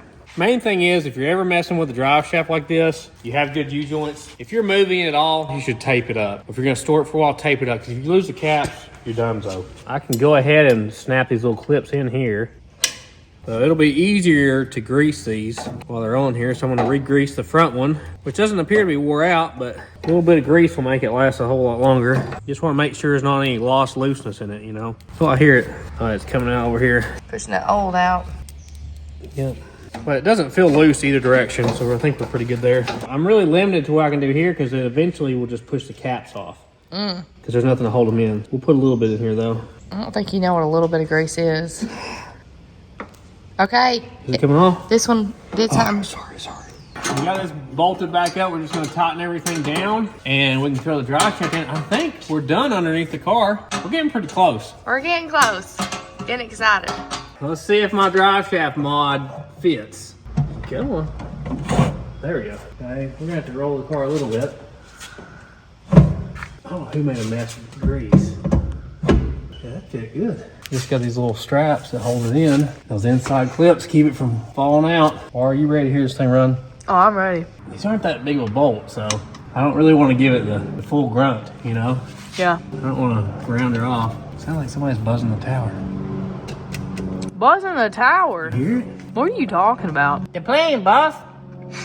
She didn't get the reference. That looks like it fits good. We'll see if it shakes my teeth out or not. I think we're done under here. Let's go up top and do the last couple things. Whoa! Exhaust done. Not done, not done, not done, not done, not done. Drive shaft's done. Okay, let's put the transmission fluid in it now. We also need to pre-lube the engine because we kind of need to pre-lube it before we do these things. Yeah. Can you get this in there without spilling it? No. Okay. I'm gonna go ahead and say no. So the internet says 7 to 8 quarts, so that's an 8-quart jug. We're just gonna go with it. You got this. Actually, turn it the other way. Turn it the other way. No, it's gonna be less accurate, bro. Gotcha. Okay. I'm not sure what we're doing here, actually. I was just gonna. We just need to do it this way. Gotcha. You're so far off. Oh, right down the headers. Okay, let's. Would you like for me to pour it first and then you? No. Okay. We're gonna get it. We're gonna get it. All right, twin. Farther towards the back. Way farther towards the back. There you go. Watch the funnel. It might fill up on you. Oh. This thing's gonna smoke like it. I'm about to drop it. I'm about to drop it. Why? Why are you trying to drop it? Okay. Hold on. We're gonna get a better grip. I'll clean that up later. This is a mess, man. I'd have gotten so much trouble as a kid for making that mess. I'd have to sleep outside. It says that with this transmission kit we put in it, you can check it in park. Normally these Chrysler motors, you got to check them in neutral, but it says you can check them in park. And we also didn't have to hook up our kick down because it's full manual valve body according to the internet's. Amazing. 5/8 zoom. Quit. It's so red down here. Why don't you move back towards the firewall a little bit so if it does do that, it doesn't spill. Thoughts? These dual quads right here, man. That just looks tough. I told you to watch. It'll fill up on you. I think that. Wow. Just wow. So we got at least a quart on the ground now. Yeah. For sure. For sure. Check this out. So we're using this to prime the oil pump. I think this is actually out of a 351 Cleveland, but it has like the same kind of hex like the intermediate shaft does. So this goes down all the way into the oil pump. What if it comes off? I taped it. It can't come off. All the way in the basement down here. 440, this goes counterclockwise. What we're trying to do is get oil pressure. So you want to man the oil pressure gauge. Okay. And watch the rockers on your side. Okay. We should start seeing oil come up through here. Is it gonna like start spraying me? No, I don't think so. I think this is like a huge part of making sure your engine braking goes well. Because we have a flat tappet cam we're braking in, which is kind of scary these days because oils have changed a lot. We should hear it start getting oil. There you go. There you go. What do you got? 10. 10? Well, show it. 20. It's like slowly going up. All right, just watch your rockers, Wall. It's not leaking either. That's good. 40. I'm not seeing any oil up top yet. No. These Mopars have holes drilled in the cam, and you have to get the cam at the right spot to get oil up top. I'm going to turn the motor over. Just keep turning it over slowly. At some point, we should see oil coming up. 45? 50, okay. Nothing up top yet. You see any oil on your side? No. Surprised we haven't seen any oil. It's coming. There you go. All right, leave it right there. Well, it's It's going over Oh, like it's off the crazy. side? Okay. Yeah. Like crazy. Okay. like a Is it- ton. It's all the oil. Okay, Yeah. let's get a valve cover on that side. It came out, everyone. I haven't got it on my side yet. Are you ready for it? Oh, yes. None of us have seen this yet. This is my upgrade here. Wow. Looks good. Yeah. And look, I noticed they were made in the USA. Cool. So these are Summit branded. They're just feeding aluminum ones. Let's clean the inside out just in case it has some manufacturer's dirt in there. I kind of been holding off on this. I got a breather I got to show you here in a little bit. Oh man, we're gonna be winning trophies left and right with this beauty. All we gotta do is pop the hood. It really pumped the oil up here all of a sudden, didn't it? Oh, it was like all of them super full all of a sudden. That shows you gotta spin it, you know? You gotta spin it. Look at Tammy. Driving her car. I told her she can paint it. She hasn't took me up on it yet. She's out. She'll be driving that thing to school probably. I'm a real valve cover breather kind of guy. I like these because round track cars have breathers like this. I just think they look cool. I can get it to pop in there. So I want to go. Well, that's working on that. I'm putting some antifreeze in it. I should have bought one of those fancy bolt kits, you know, but I didn't. Why's this yellow? Yes. It's never been yellow before. Push your face over that. I'm gonna pass. Mine's a above one. Getting the air out. Yeah, you gotta get the air pockets out. It'll cause you problems, I'm telling you. Problems you don't want. Mimi said better out than in. Mimi said a lot of things she should have said. Still in the handle. Still in the handle. There you go. I really like studs on a valve cover. I wish I had studs for this. Where'd you have to go to get that water? The house. We don't have any water on down here still. Park came in for the four-wheeler. He thinks he's got it fixed. Yeah, the petcock broke while I was taking it off. Start her up. I don't know if it's gonna start, but... Dad! What? It won't turn! Just start off team mode.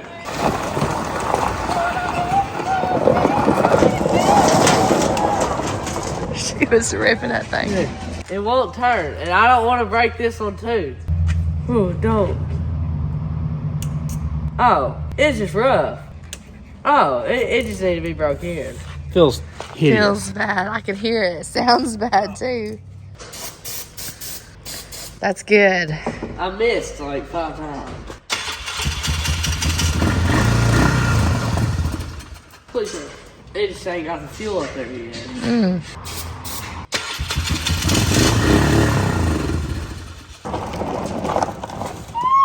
Right in the mud. We're here, guys. There's a speed limit around here. Ain't no speed limit. I actually found some Allen-headed bolts, which is really what this needs. Why? Because the 7/16 bolts are so wide, it's kind of hard to get the socket on them. Oh, yeah. And these just look good too. Now that valve cover's on, we're gonna let it run for a second here. And keep watching these rosters, Marge. I'm watching. Could get oil on this side. I think they're like 90 degrees of each other. Oh, we're out of battery. So this is going through the oil filter and everything. Wait, here it comes. Okay.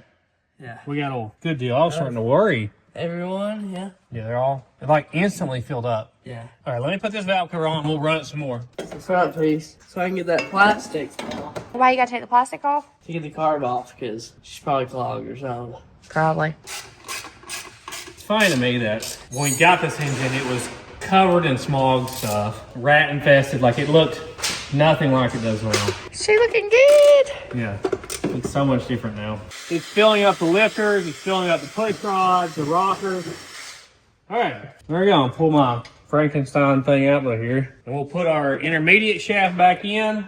We got to find top dead center number 1 and set up our distributor. So you can take a screwdriver. If it's not going the way you want it, you can back it up, put it back in again, you know. You can do whatever you need to with it. Something like this. Let's go get it to where it drops all in. Is that against the block there, Wall? Down here? Yeah, it looks like, yeah. You're All right. this way? Oh, see the rotor turn? Yeah. So we know it's in the right spot there. Okay, so we need to get a bolt in here so it doesn't bop back out of here. We've done the valve covers and the preload. Yep. That's what I figured. Pitiful. Okay. And we got plug wires, spark plugs, and the breathers. Yeah. Well, I don't need to list somewhere then. We can remember that. All right, we're trying to find top dead center, so I'm at the number 1 cylinder, got my thumb and spark plug all. So I should feel compression coming out of this thing. This is why we left all the plugs out until now, because it makes it so much easier to turn over. Feel that? Got 360 degrees, bro. Oh, starting to go. All right, we're getting close. All right, stop right there. You hear it? Yeah. I'm gonna put it at 10 degrees before top dead center right there. That's where we should need to be for it to fire off. That would be pretty close to stock timing. All right, you guys wanna put the plugs in?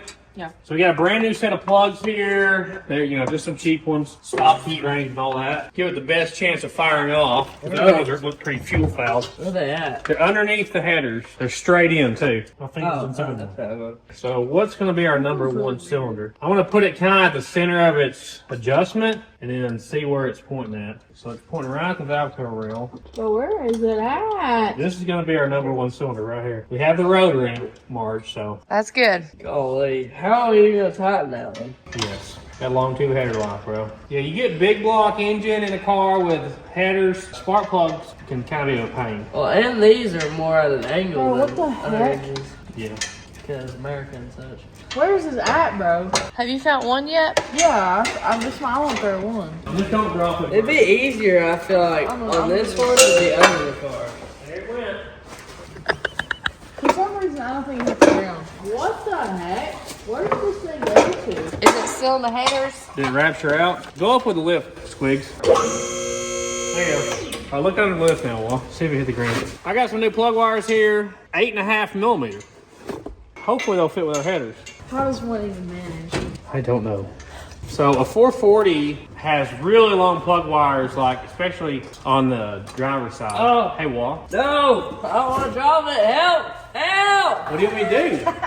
Oh, I got it. Ow! Help! I can't help. I found it. It's in between the crack down there in the dirt. Get a magnet or something. What? It's all the way down there. A 440 may have some of the longest plug wires in the world. Bro, you got As tall as you. Look at that. It's, yeah, they're That's a 5.5 squeeze. feet probably. Yo, what's been leaking down here? Our valve covers, remember? Oh, that We had the makes valve covers off. How do I fit through here to go under here? You raise the lift. So saucy? So this number one should be one of the longer ones, but on the short end of a long one here. It'd be nice if it was just in time, huh? What does it make all this noise for? Ow! This is painful. And I can't even start it. Anytime you drop a spark plug like that, you need to look at the gap. A lot of times they'll hit the ground and they'll close the gap up. You can lower the lift now. I got all four of these tight. So this is our number one plug wire. It's going to go to the number one plug. It looks like the plug wires are going to work. This is the same as a small block Chevy, 18436572, but it goes counterclockwise on the rotor. 1843652? Yes. Bro, I just got that ingrained. I'll know that for the next 20 years. I'll quiz you on it later. 3.14659. Is that pi? Yeah. Brainiacs around here, I guess. The three longest ones would have to be on this side. And the others, I guess, go on that side. It's 13572468. So our next one in order is the very back one on Ralphie's side. And like I said, counterclockwise, so it's gonna be this one.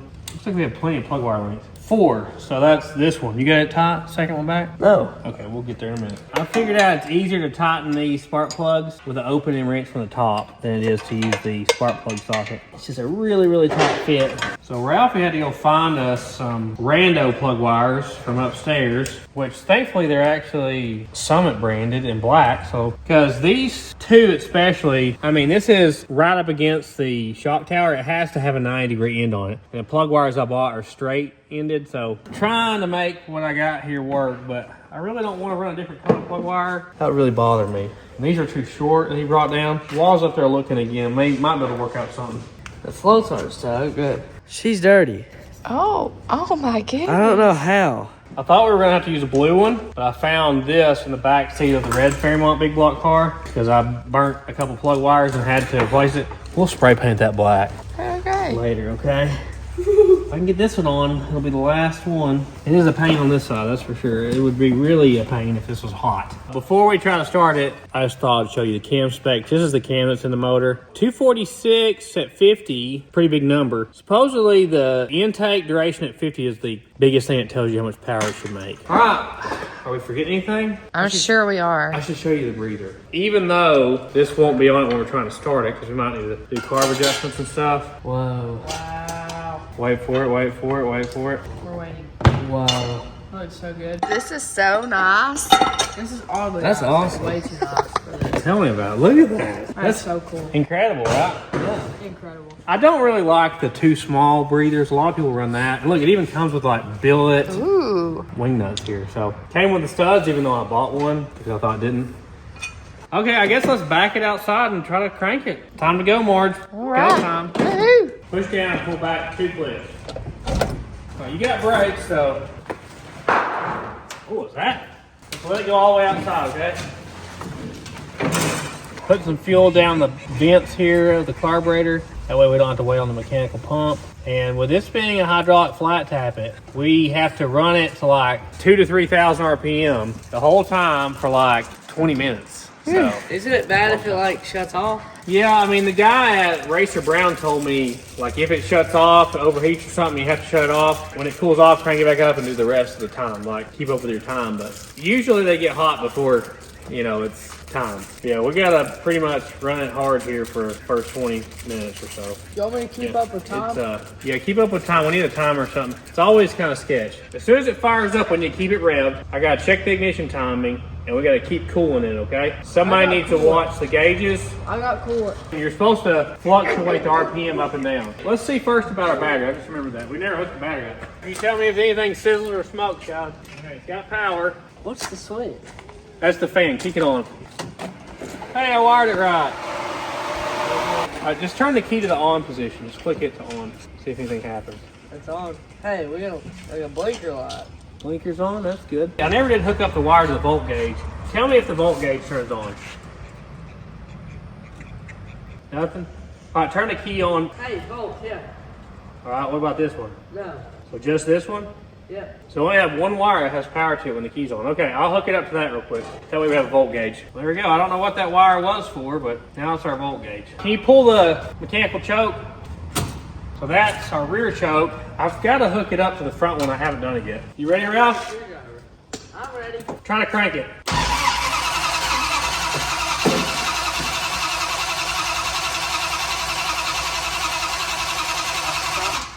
That starter works good. Was this flashing? I wasn't paying attention. I don't know Maybe about that. flooded. Try it again. Is his flashing or isn't? I don't know if it's No. a reflection or if it's not at all. It'll flash bright. Yeah, well then it's not. Try it again. So we don't have spark. I see the fuel pump's working. The key's off. Why wouldn't I have spark? I guess we gotta make sure that this wire still has power to it. All right, let me get my tester. Turn the key on. Try to crank it. Rookie move here. It makes sense because this wire goes to the ignition switch. There's a separate wire that bypasses ballast resistor when it's cranking. Yeah. We have no voltage when we're cranking. I think it was this brown wire. Yeah, it's got voltage when cranking. I gotta wire this differently. I guess I might should have just left it hooked up the factory way, but I was afraid that the ballast resistor would knock down the voltage and the ignition module wouldn't work, but I don't know. I'm gonna hook this back up. It'll still have 12 volts all the time when it's running though, the way I'm doing it right now. Is it gonna start now? Yes. Hopefully. You actually gotta be careful with what we're doing right there. You can actually wipe out the cam from cranking it for a long period of time, like I've heard of that happening too. Hopefully not with us pre-lubing it and everything. I guess let's just try it.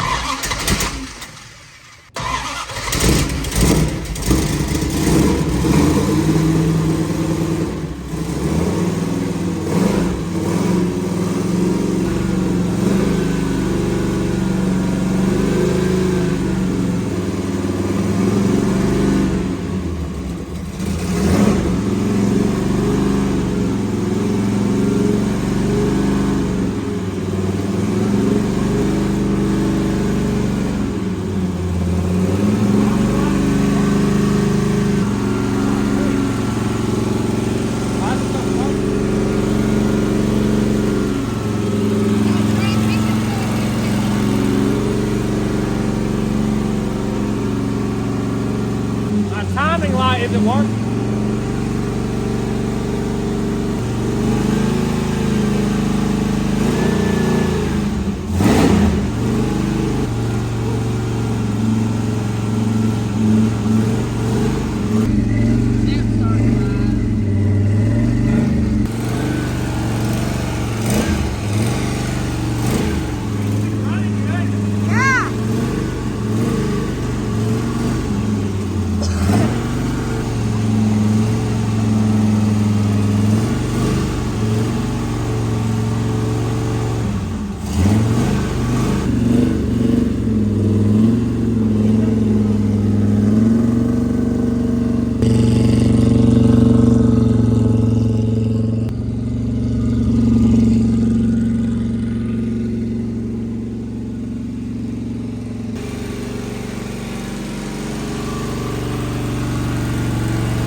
So I advance the timing. Usually retarded timing adds heat to the exhaust.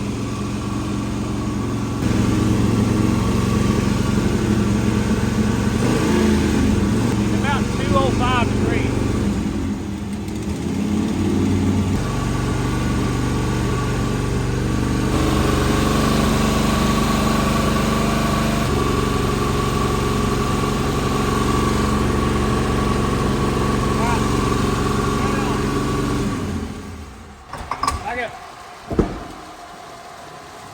Oh, Lordy. Okay. Leave it on. Oh, it was only 8 minutes. All right, we got to 220, which is, you know, we're boiling now. It's kind of typical for what you see with breaking one in. I've always had trouble with them overheating. See how it's kind of off center? It was leaking, so I'm gonna have to get some smaller washers. Let's stay back away from it. You can't blow a hose off, and it's not happy. So we're going to have to let her cool down and try it again, I guess. But we had, what, 50, 60 pounds of oil pressure, right? Yeah, it was good. So we never were losing oil pressure. It shouldn't have had an air pocket because it has no thermostat in it, and this is by far the highest point in the system. Too low of timing will cause a lot of heat energy in the exhaust. So I advanced it, and right about the time the timing light started working, it boiled over. The fact that we didn't lose oil pressure is a really good thing. Yes. It was charging. Was it 14 Yes. volts? Yep. Fuel pump was working. We just got an oil leak there we got to work on. I guess I'll work on that oil leak while we're waiting here. I had a washer like this on those bolts, and I needed one like this. I should have dumped this thing out. They were in the bottom. I didn't realize it. But they were getting against the edge of the valve cover and sitting like this, so then oil's able to get out. Now, I'm going to try to swap these out without burning my hand. Look at the headers. Oh, yeah, they got toasty, didn't they? Oh, God. Easy! It crunked right up as soon as we got voltage to it. I've never had one smoke so bad on startup.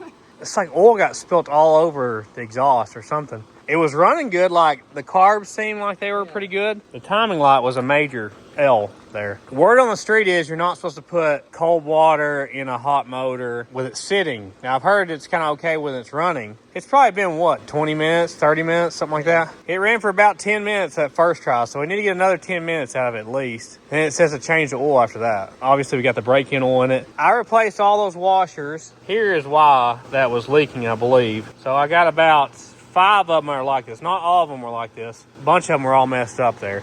It just got against the edge there and got crushed. I'm just super happy it cranked right up like that. Seems like all systems go so far, aside from overheating. But, I mean, we got a big radiator. We don't have a huge fan, but we got, you know, a normal size fan. The RPM, we're just sitting still, no airflow. We'll leave this fan on this time. We should have done that. We always, like, think about stuff later. After the fact, when you think about what Yeah. you've done. All right, we're going to get some coolant back in it and crank it back up for another 10 minutes, hopefully. It's showing it's all cooled down again. Too bad you ran over the headlight wires.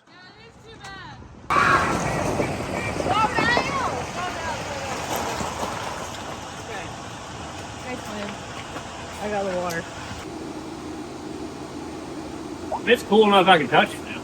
This is actually hot water, just so we don't have to worry about cracking anything. How much did it put out? It put out kind of a ton. Yeah, it's like a lot. Golly. I'm going to try to check the timing here. Go for it. Okay.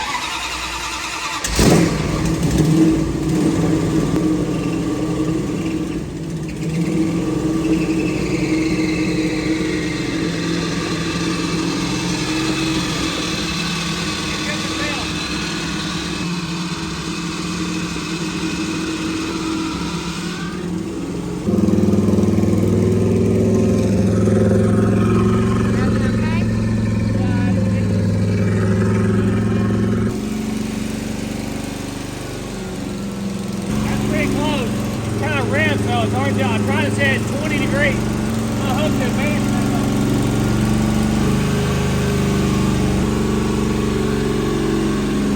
Got about 35 degrees right now.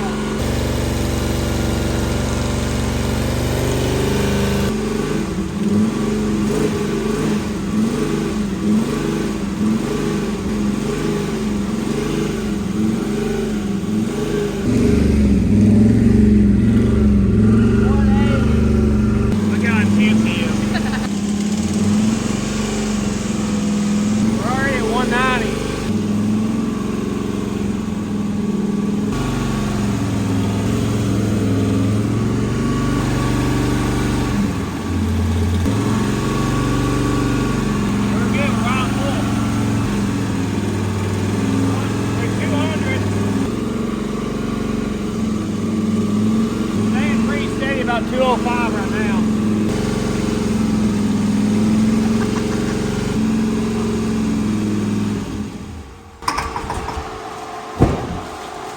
Oh my gosh. That's only a 210 in the gate. Boy, it's nothing good. I wonder if we have a water pump that's like the wrong rotation. That's odd that it's doing that. What's our time at? 1406.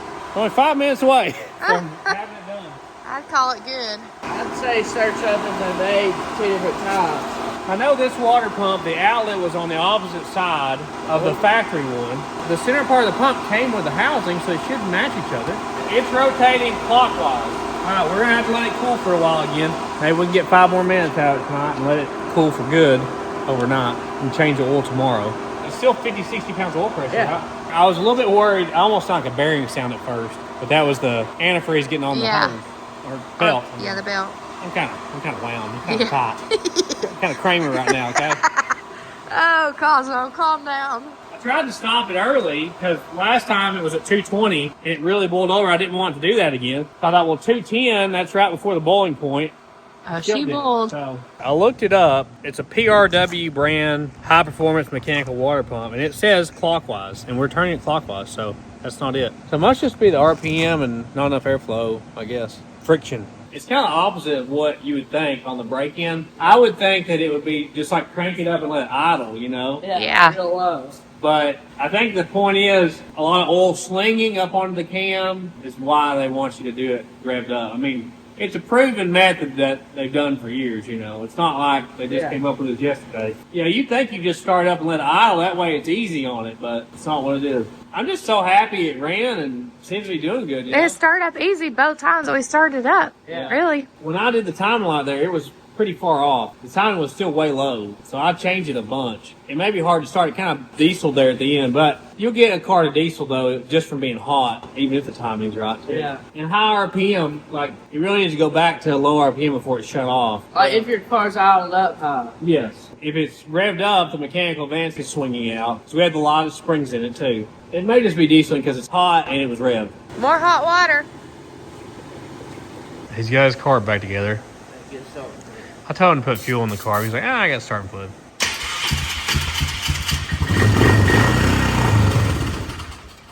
No fuel in the filter. Think your pumps went out? I don't know. But it needs vacuum, so I'm saying we probably should try to make it run. Hey! Starting to get fuel? So, it's getting there. Isn't it bad to run it off either? Yeah. It's gotta be close. He decided to put fuel in the bowl.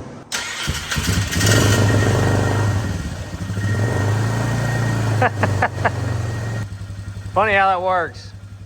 It's pumping. Look, you look at the fuel now? It ain't got dirty fuel either. Good deal.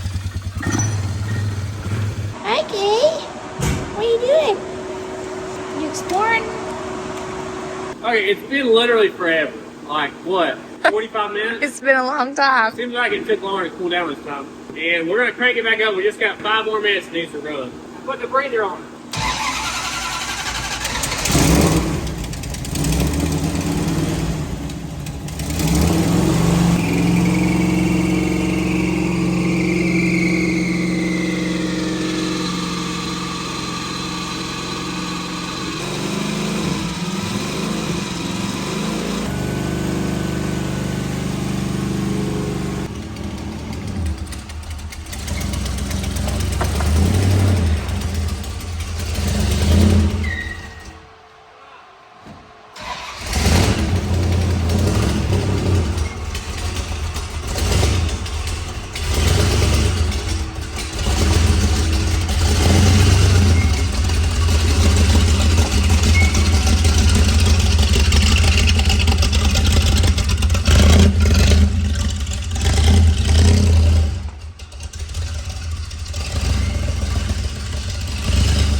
running, Marge? Sounds good. I think we blew out the exhaust gasket already. Well, listen to that. How about that, buddy?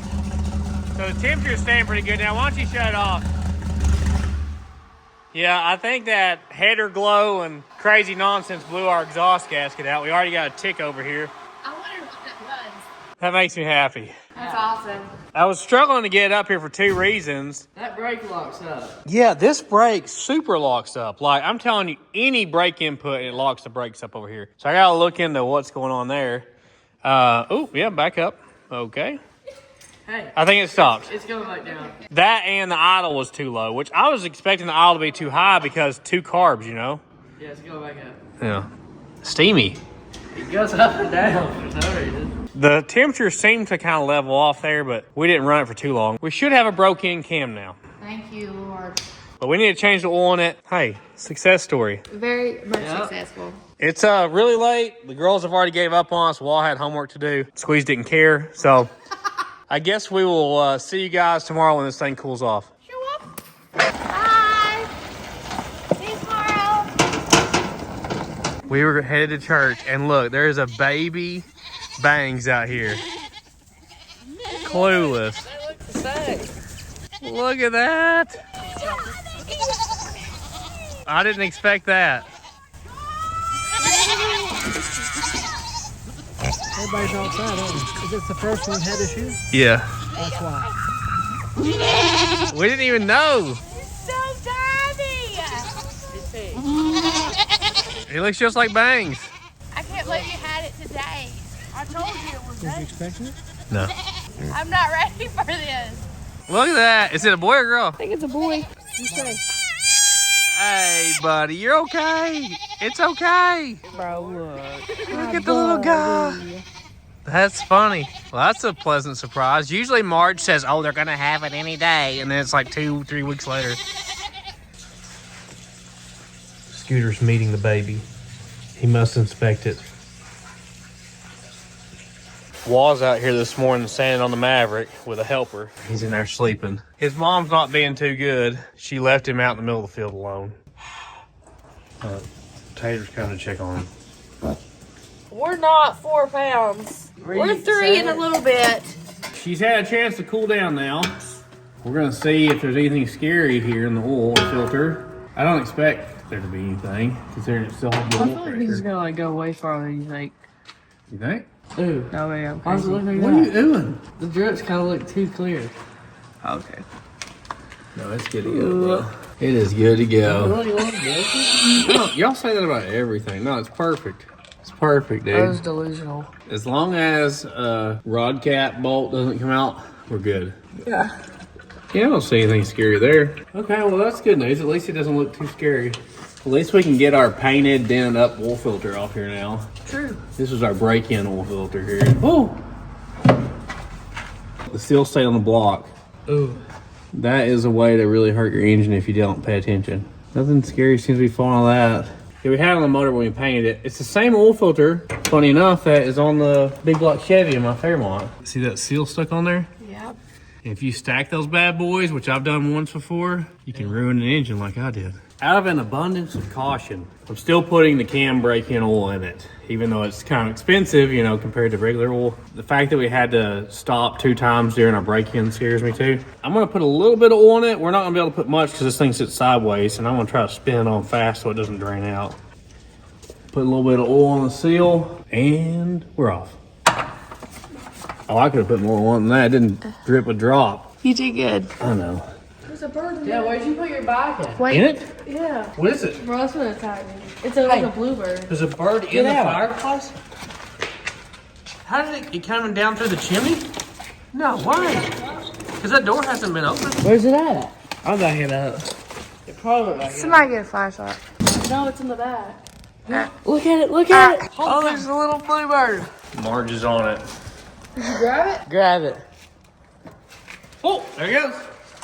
Wow. It must have came down from the top. Yeah. What are you doing? I wouldn't have thought I could make it down that. Crazy. At least we got it out. Party. Good eye, Squeeze. Good eye. He didn't know how close he came to Squig's lighting him up. It's a close one. I noticed we have some coolant drips, so I think it might be those brass fittings in the water pump. Maybe I need to pull them back out and reseal them. Do not spill it. I won't. Not a drop. I'm not gonna spill it. I don't know why you would think. We need a funnel. I've So never- just stop. Wow. Yeah, it's literally fine. I put my hand. It's gonna be Okay. My side's not so easy. Yeah, her side's easy. You could probably just go full on and just put the nozzle in there. I think this thing holds 6 quarts. We put 5 in it earlier and then it ended up being low, so it must hold 6. So we're gonna crank it up, try to actually check the timing at idle now. So it needs to be probably about 10 degrees with that 28 degree mechanical advance that puts it about 38, which should be pretty close. Let's see how she pulls first. Rowdy. Golly. Well, we have no choke. I was not ready for that, actually. You weren't ready?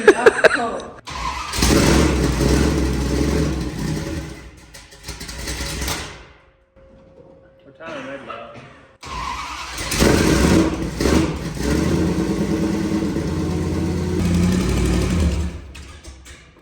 Did you go too far?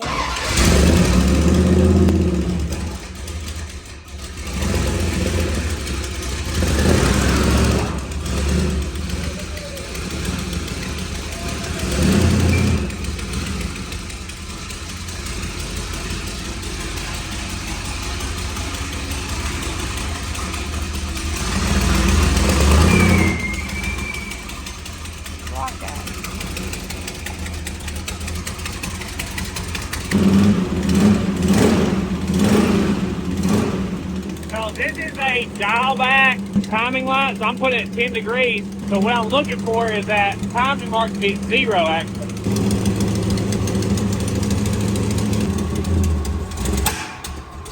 Golly.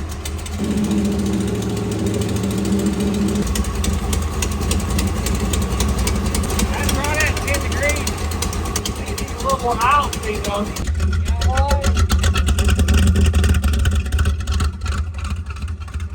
That sounds good. Count taters. Yeah.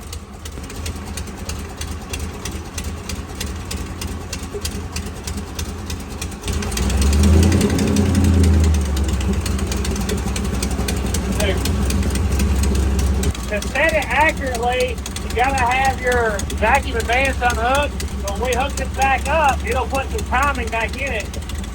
Hear that? Yeah. We're gonna have to readjust our aisle speed. Tim, you're so good.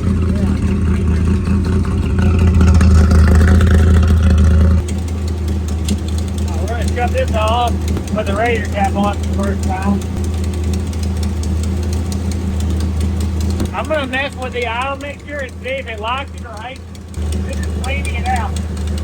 You're not slowing down, you don't want that. You're kind of going for the highest aisle speed here. Hear that? Yeah. So it's too clean. Now backwards to what you would think. Now I gotta slow the aisle speed back down.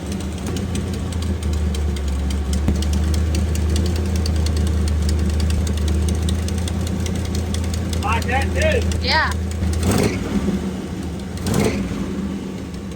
I think we're pretty close. Let's drive it. All right. All right. Our temperature's staying about 155 right now. Watch your feet. There's some holes in the floor, guys. Let's see if it'll take gear.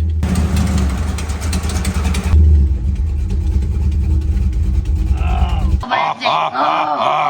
What a cruiser. The brakes are so touchy.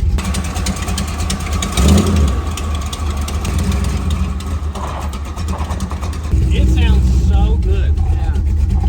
Listen to that. Great. Talk about that chop. I'm glad it's not overheating right now. I'm surprised it has that much chop. Let's go, big cam.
doing both or one? Both. What it looks like. You alright? No. Oh my gosh. Let's say it's fun both. Well, I think this one. Oh, it's fun both for sure. This one spun more though. Okay. Yeah, that one. Yeah, It looks started like it. spinning first. Yeah. Oh. Wasn't overheating. I mean, we didn't drive it real far, obviously. Yeah. Still need some braking and stuff, but we should have done our cam braking like that, just done burnouts the whole time. Yeah. You hear it shifting through the gears? Yeah, very good. Awesome. Look at all that rubber. Yeah, we bought that rubber years ago, honey. Don't worry about that. You see the dirt too? Oh yeah, it kicked the dirt. Oh, that's from us doing donuts out there. It probably. It was muddy, yeah. Inhale. Was you trying to get out there as quick as you could? I was so close to a panic attack, and when you were in my way, I had to move you. I was like, get out of my way. And I pushed you. The floors obviously need patched, so a lot of smoke was coming up through the car while we were doing it. Not to do burnout without. Yeah, it's good to have your floor pans when you do burnout. You always want to put thousands of dollars into a hog leg motor and transmission and install it all before you even worry about, rust repair. Who cares about that? The outside of the car is really good and solid. I mean, there's only a couple places that need patched. Look how much smoke is in the shop now. It's gonna smell good in here again. It's been a minute since we've done a huge burnout in here. I knew it would have some chop, but it has more chop than I even thought it would. Have that chop. It really sounds good. One of the best sounding cars we have. I think we could pull video where you said that a couple times. The Gremlin was really good. Okay. And the Metro Mite's really good, and the Red Fairmont's really good. I haven't heard the Red Fairmont so long. I know, I gotta get back And on the it. Gremlin are a little too much. They're like really, really loud. Yeah. That's like good. It's like the perfect car show cruiser. I think of like cruising the strip or whatever at a car show. Like that's the perfect car for that. Walt burnt herself fixing her hair, if you're wondering. Yeah, that's. I probably should. Yeah, it didn't happen in the shop. It happened in the house. See, we got a little bit of coolant seeping out of that one and this one. So I put those in there the day we built the engine, so I may not have Teflon taped them. I think that's where our coolant drip is coming from. Look how good it looks in there, though. Great. I love the old 60s big cars, big motors with like a dual quad, Back when you get any motor you wanted, I mean, the 440 hadn't been invented yet, but you could have got a 426 max wedge in this thing. And I love that it's a poverty car with the biggest motor. Yeah. It's just so cool. That would actually go to church on Sunday. I actually go to church on Sunday. She's right. Just gotta get them floors fixed. These should be warmed up now. Well, guys, thank you for watching. Oh, don't worry about that rubber, son. Remember, air to the top, okay? Good job. That was perfect. Drink your RC Colas, guys. It's the American thing to do. I was a little worried going into this one. Yeah. Anytime you're breaking in a flat tappet cam, you really don't know what you're going to get nowadays. But if you follow the procedure we did, you should have pretty good luck with it. Highly recommend that cam. I do remember, though, that we had to cut the valve guides down to make it fit. So just make sure you have enough clearance with your valve guides that the retainer's not going to hit the valve stem seal. The engine it always deserved, Not many people probably would have saved this car. 340,000 mile base model 4-door. But I think when we get the next step done that y'all see, I think you're really, really going to like it because we're wanting to make this a police car. I bought pretty much everything to do that now. It's going to be a really cool police car clone when we get done. Yeah. And it's like the perfect car to start with as a police car. It's already white. Some cool and funny stuff I think you're going to like. Are you standing as straight as you can? Is that what you're doing here? I see what you're doing. He's like, future videos. Next video is going to be the Maverick, because we're running out of time to get it done in time for springtime racing. We're planning on taking it to Ponies in the Smokies in Sevierville, Tennessee. We won't have a booth or anything like that set up, guys, but we will be there. We're planning on taking her car. We'll probably bring another car as well. I'm just not sure what that's going to be yet. Yeah, I'm excited about that. She's going to hopefully get to race for the first time. Yeah. So we got to get her car done while it's good weather. Nobody likes to race in July and August, No. Woo. Got a lot of work to do. She's been working on it a lot off camera. Ralphie was working on it today, trying to help her too with some of the bodywork stuff. If you'd like to help support the channel, you can purchase merchandise at TheSleeperDude.com. Marge needs something to do, guys. We're always releasing like new shirts, stickers, hoodies, posters, stuff like that, hats. So go check it out. You can also become a channel member. It's $5 a month. You do get some perks from it. You get priority status and getting your comments answered. You also get daily updates on what we're doing, like working on this car or the new vehicle that I bought that we gotta go pick up tomorrow.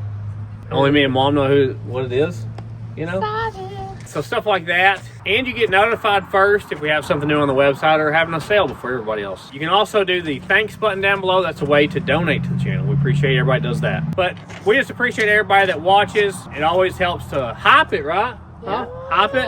It's free to do. Just tells YouTube to show us some more people, just like the like button and comments do. Yeah, we really appreciate everybody that does that. You can check us out on our second channel at Sleepy 2. and you can check us out on Instagram, Facebook, and TikTok at Sleepy 88. But we can't end it off without saying thank you to Summit Racing. We really appreciate their help with this build. They really do make all this possible. It's a company that I have been buying from for 20 plus years. There's no telling what I've spent through Summit. We really appreciate them coming on board with our channel and helping us out. So go check out summitracing.com. Fast shipping. You also get free shipping. I think it's over like $120 or $100, something like that. You can't beat them. Marge, you gonna pour it out for your homies? Pour it out for your homies.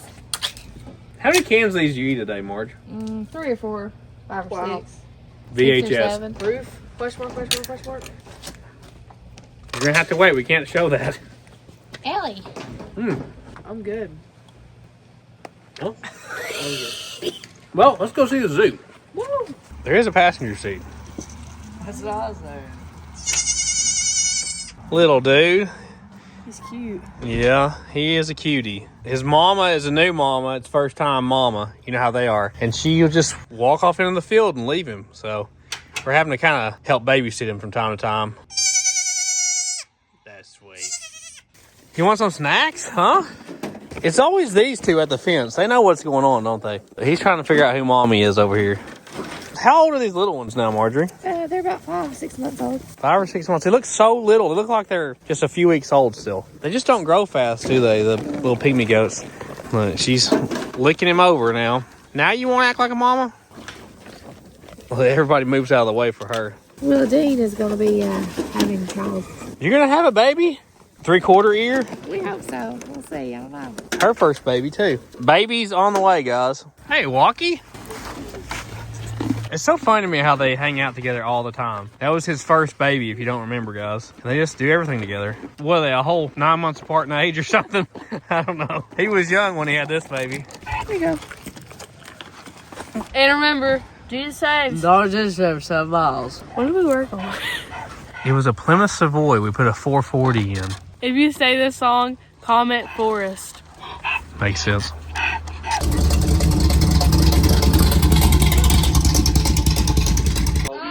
I hope you fall in the mud. I hope you fall in the mud. Dum dee dum dum Dum dum dum dum dum dum dum